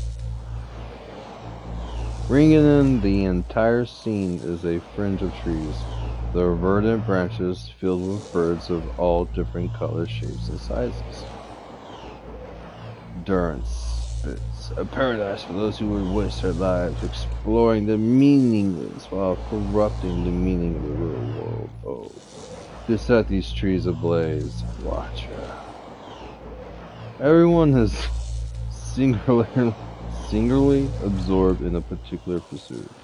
And Orland sits with a canvas, a paintbrush in his hands, and jars of green, blue, and yellow pigments at his feet. And an elf and an Omal standing on the side are locked in conversation, their expression dancing with delight. Still others scribble stanzas of poetry or crude sketches on sheets of paper, losing themselves in delicate minuity of how do you pronounce that word? Minuity? Where's my phone? We're gonna learn this together.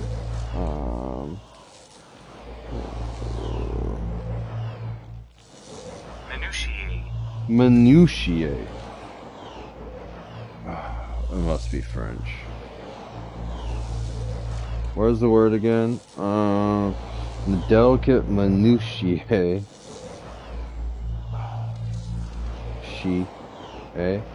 Of lines. And someone. I'm sorry again. You feel the breeze again, and two elves basking in the sunlight shiver.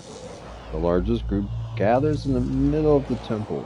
They sing a lush, chaotic harmony composed of several complementary melodies. Others drift toward the singers in ones and twos as if buffeted by a gust of wind or a phrase of a song. The ripple passes through the trees. You think it's the wind, but the chirping changes to screeching. Hundreds of birds take to the skies, all headed in one direction. Away. Zagani raises her bow. Something must be coming. The devotees glance at the trees, just barely distracted from their activities. But the winds pick up, scattering their pages of poetry and art and ripping the songs from their lips. They look skyward, and you follow their gaze. A dark shape blots out the sun. You can't tell what it is, but as it unfolds and expands, it seems to fill the sky. The wind roars over the summit. Before you can flee, a shadow falls over the temple. It begins as a stain in the corner and spreads, blotting out the flagstones. It reaches the nearest kith, a blackbird Orland. The darkness swallows her, leaving only a puff of smoke in her place. The two elves that you saw earlier, a man and woman, flee. You get a brief image of them huddled in the shadow of a mountain. They seem to see you, too, and they reach out, calling silently after you. The others, however, seem frozen. As the shadow advances, they likewise vanish one by one. The driving gale scatters their ashes, and the charred remains of their creations. The grieving mother holds her head. Songs of joy turn to screams of agony. What purpose? What lesson could possibly lie behind such destruction? You look up again at the source of the shadow, but the eclipsed sun forms a blinding corona around the thing. You can't make out any details. You can, however, feel heat restore my temple. You look down and find yourself standing next to Helea's shrine in Tir Eron. Your pulse still races, and your skin is damp with sweat from your strange encounter. Okay.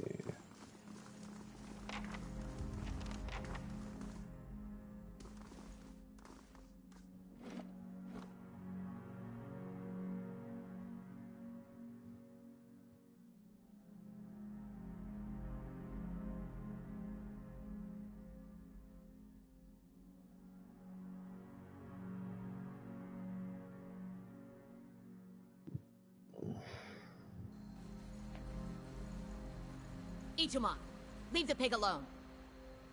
What? Oh, so cute. Look at that pig.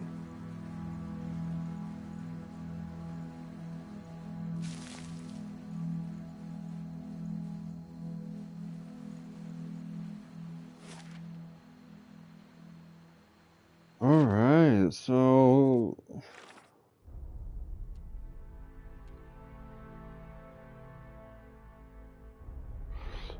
created birds, song of ancient language and the arts, not known to make a particular physical form, but thought to be in presence in birds of all kinds. Yeah.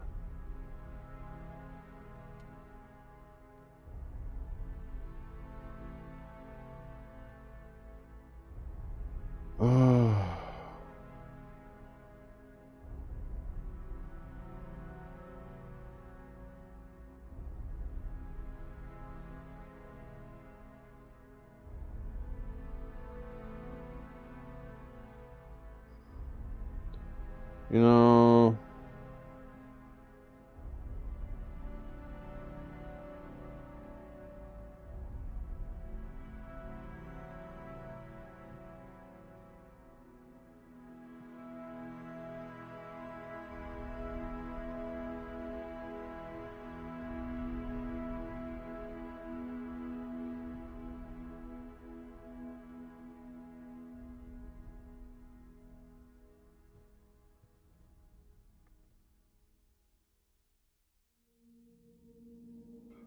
I don't know who either is. The Long Hunt.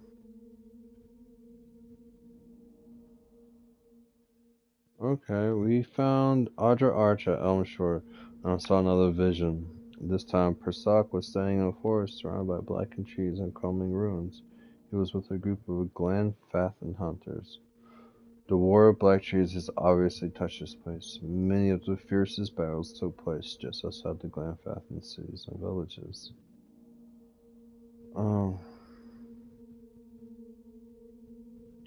I don't know where that could possibly be. Hall of Warriors. Oh, shiznit.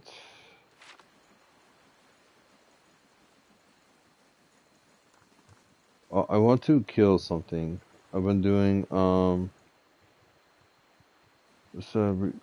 find a forest of something, something. And so we're gonna go to the Bloodsands. Maybe this is where the forest is.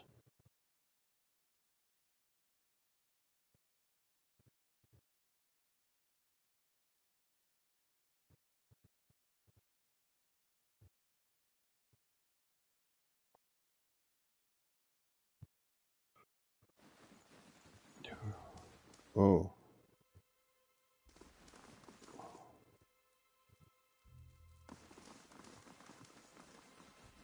I don't know who you cats are.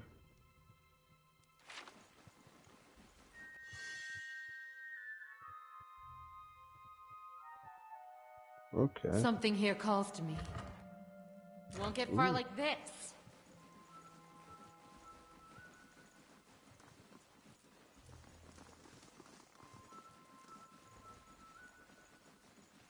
Slow and silent. Won't get far like this. Whoa, what is this?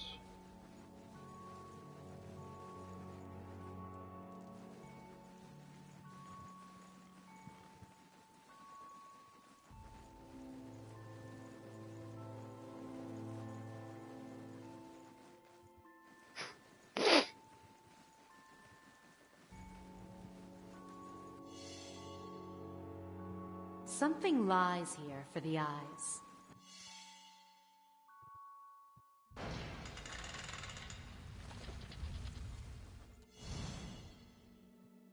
Nice and quiet.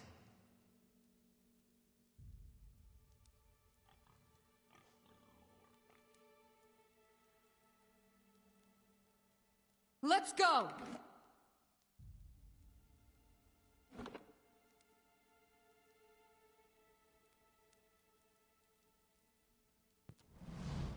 I'll see what I can find. These ones are in for a walloping! Uh-oh. I'll let Margaret's fire bless this one. Let's go! Let's go!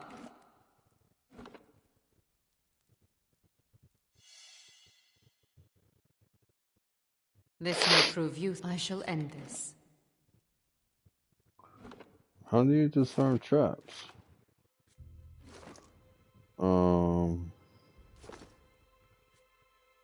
I figured.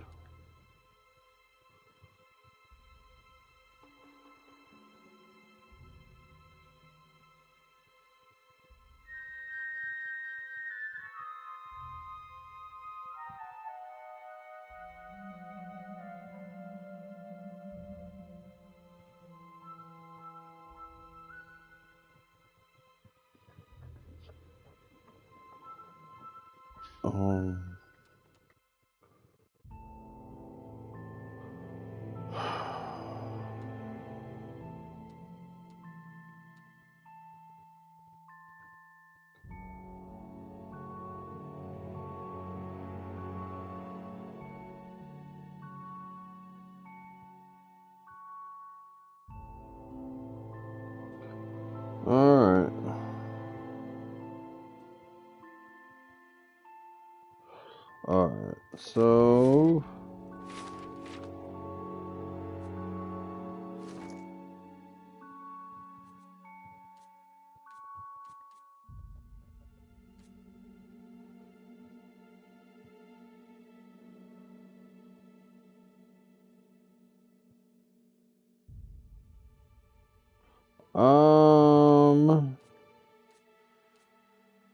How do I know?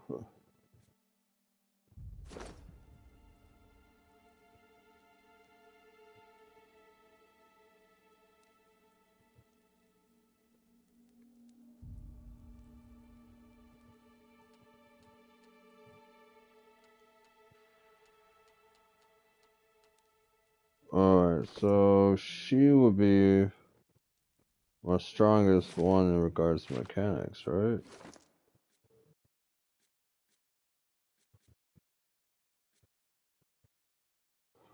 Wait, how do you raise mechanics?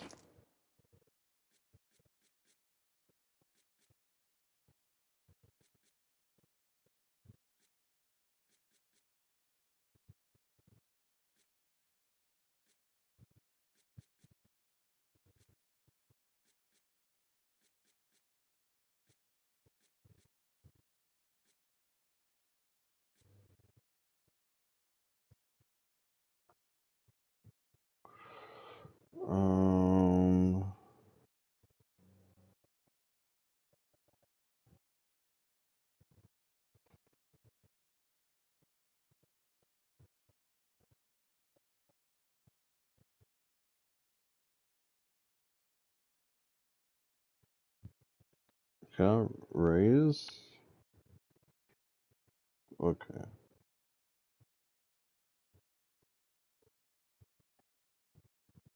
Uh,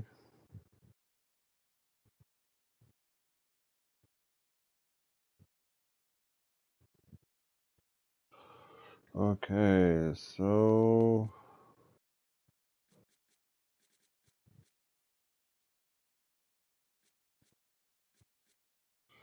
I'm looking at it.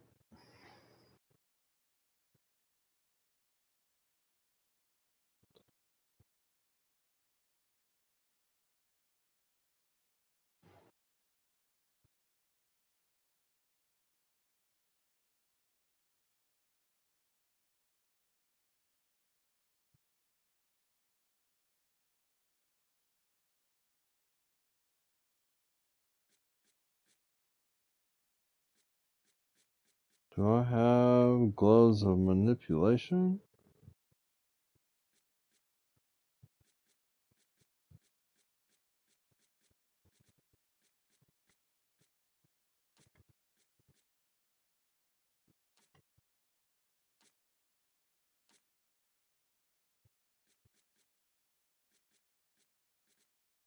I mean, does it even matter? Let's go ahead and do a save here.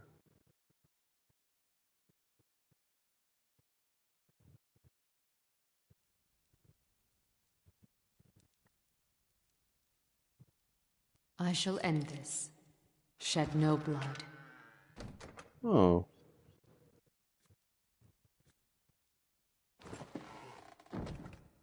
I shall end this.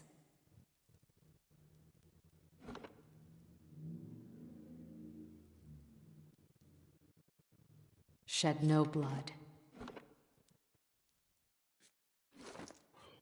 Is there a potion I can take that does something different?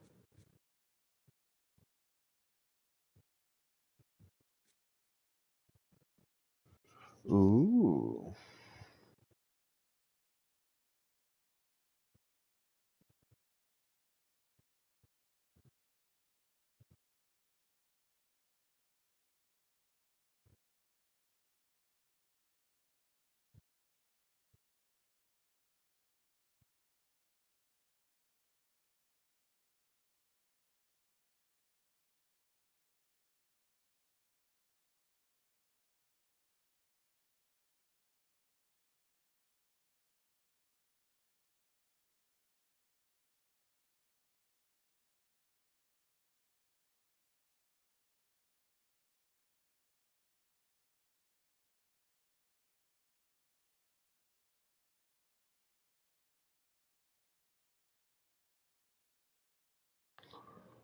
Do I know where I can get gloves of manipulation at?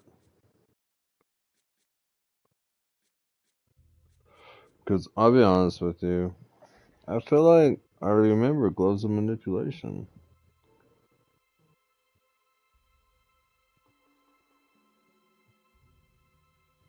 Um,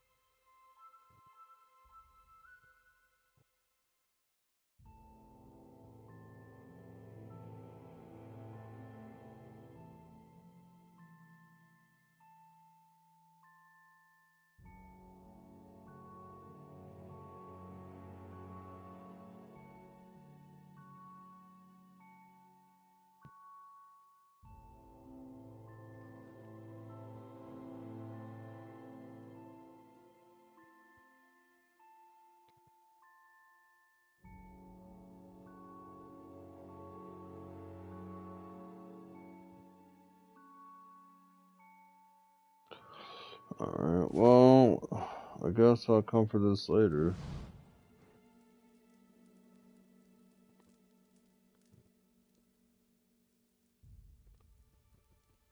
How big is this place? Well, that kennel plan's not gonna work. Why? There's all these different nails. I don't know if you can see, but... You just ripped out another nail? No, he just ripped them out. But... You can see. It's not like a whole nail. It's like... It fell. Yeah, I saw it fall. Yeah. Well, he just now did that? Put him in there because he scratched and I sprayed and like he didn't care. Uh-huh. Then he immediately started like trying to claw his way out of there. So bad. Look at him. As your blood flows, so shall your essence. Your life's energy shall feed the soil, and your soul's energy shall enrich He's the talking to community. me. This is by your own choosing, supplicant? I have no idea what's going on. Yeah, well, I don't know what to tell you. Well, maybe if he keeps going at it long enough, he'll lose all of his nails so he won't tear up the carpet. It's a terrible way to think. Well, it's a positive outcome. In a bad situation that he himself is causing. Both ways.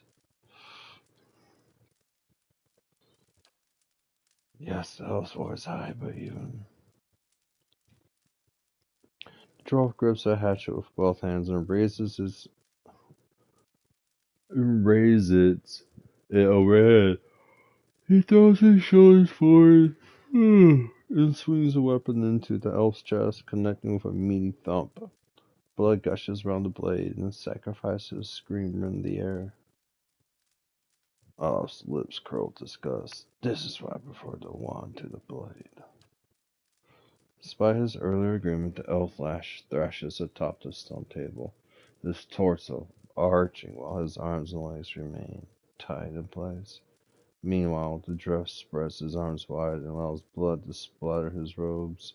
When the elf is finally silent and still, the dwarf pulls his hatchet from the body and wipes it to his head.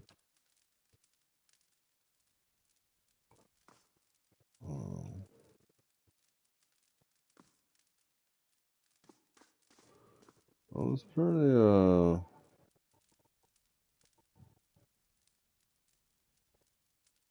brutal.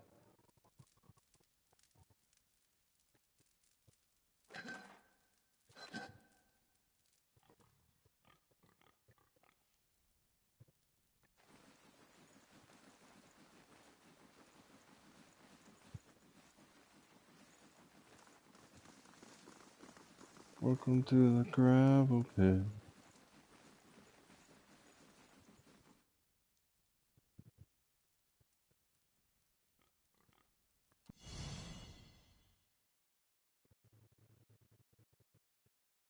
My thoughts will be as silent as my feet.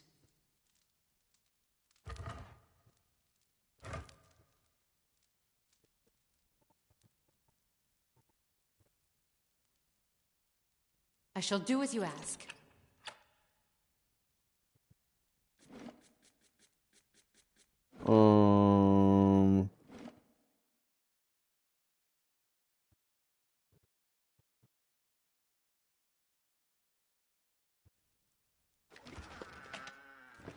Oh, it's nothing anyways.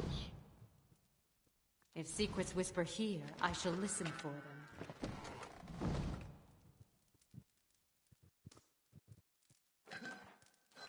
It's a lot of money, but I don't really think I need money for anything.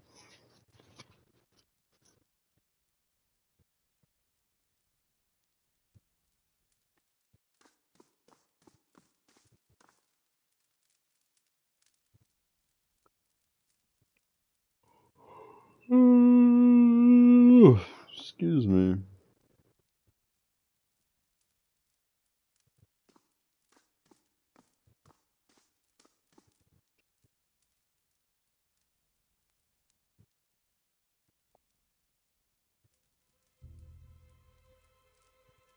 I think I can mass murder everybody here pretty easily.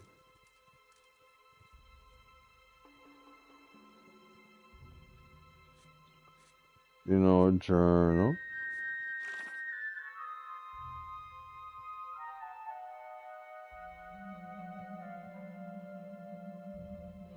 I know.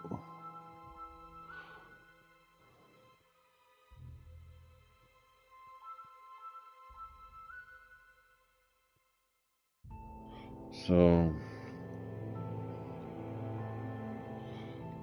I'm pretty sure that dude up there, that dwarf, is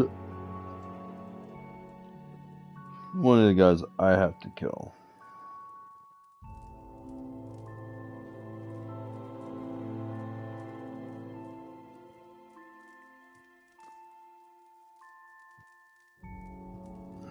The dwarf wears crimson robes that are stained and streaked with dark patches. His face is smooth but lacking youthful elasticity, as if the lines and wrinkles have been formed and erased many times over. He watches you with eyes like two black pits as he wipes his hatchet on his robes. Hell, Estremar. Few outsiders dare to venture this far into Blood Sands. You, however, are not easily intimidated. What brings you here?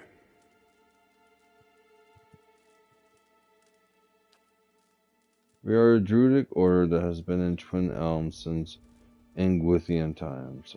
Our founders came from the White March, seeking a place where we might practice our beliefs in peace, as it were.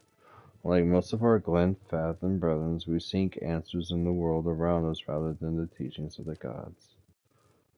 Olaf looks at the Druid's bloodstained robes and hatchet. I'm beginning to see why Barath is less than fond of this fellow. We believe that all life has power and that this power can be siphoned and conducted. We are not, as some suggested, madmen and murderers. All of our rituals are conducted with willing participants and through methods that have been tested and refined over centuries.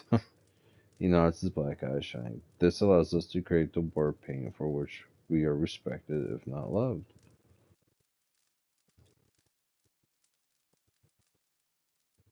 That's all I really wanted to know. Because don't I have war paint right here?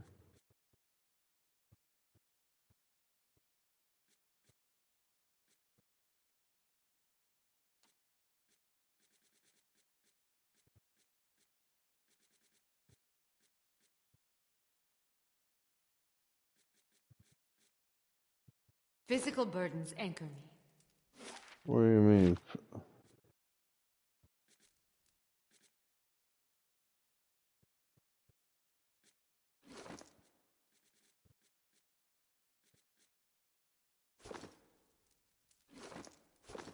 What?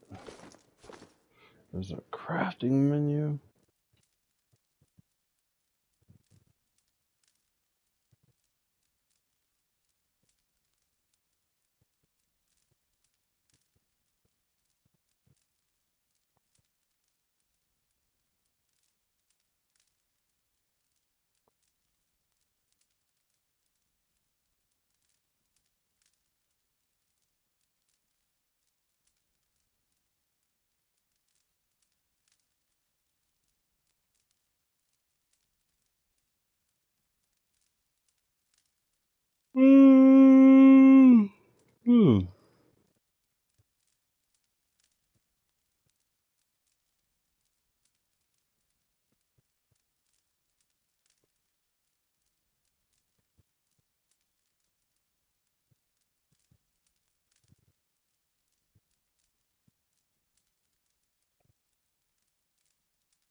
Alright, I may come back to this tomorrow. I need to go to sleep anyways. I'll be honest with you, I just want to use the war paint and then kill this guy. This is like a...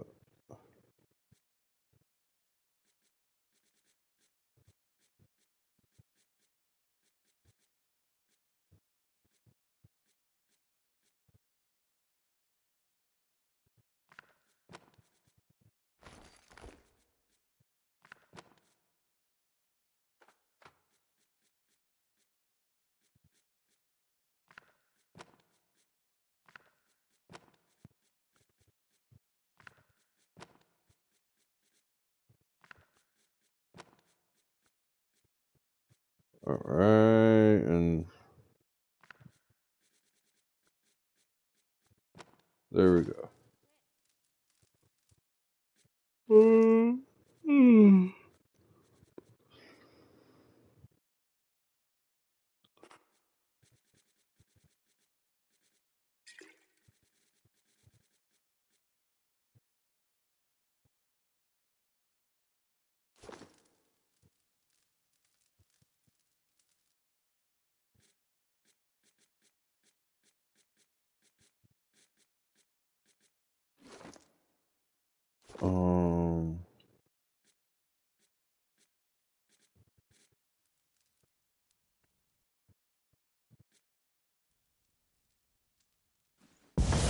Missed.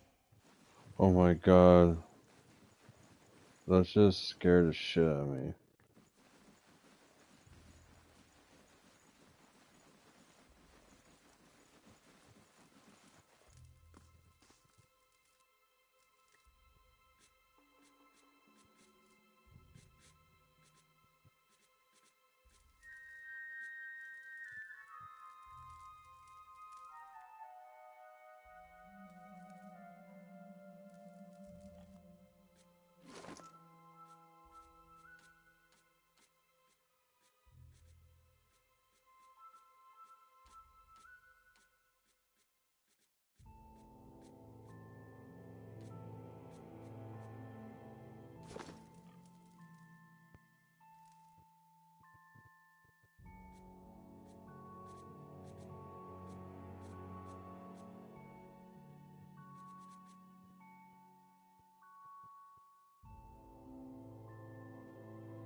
Oh, okay, well, then it doesn't really matter.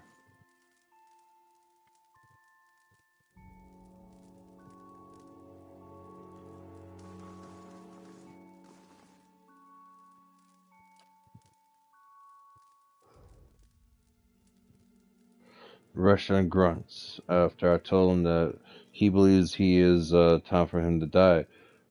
Actually, that's why I'm here. Since when do the gods send mortals to collect? You don't exactly look like the Pallid Knight. This is the trouble with deities. They meddle in a world that they don't even inhabit. I hope they promised you something better for your next life.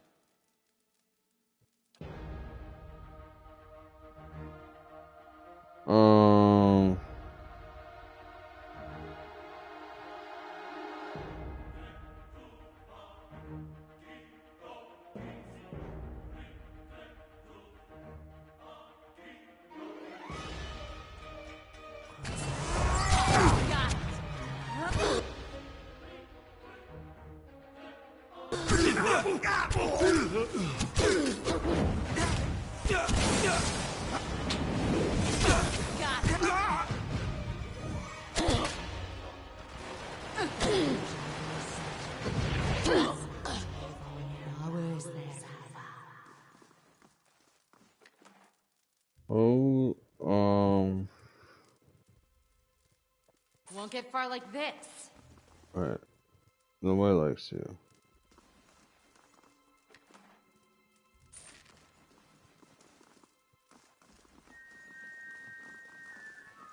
So...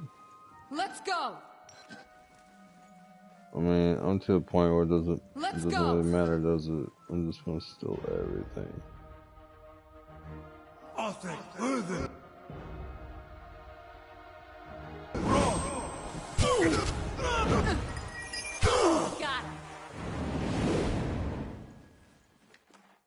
won't get far like this. Let's go!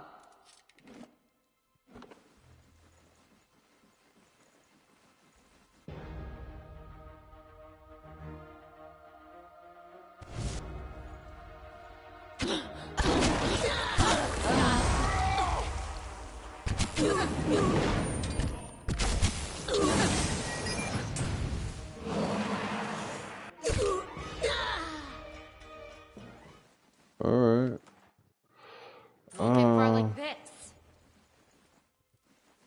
With that being said, ooh.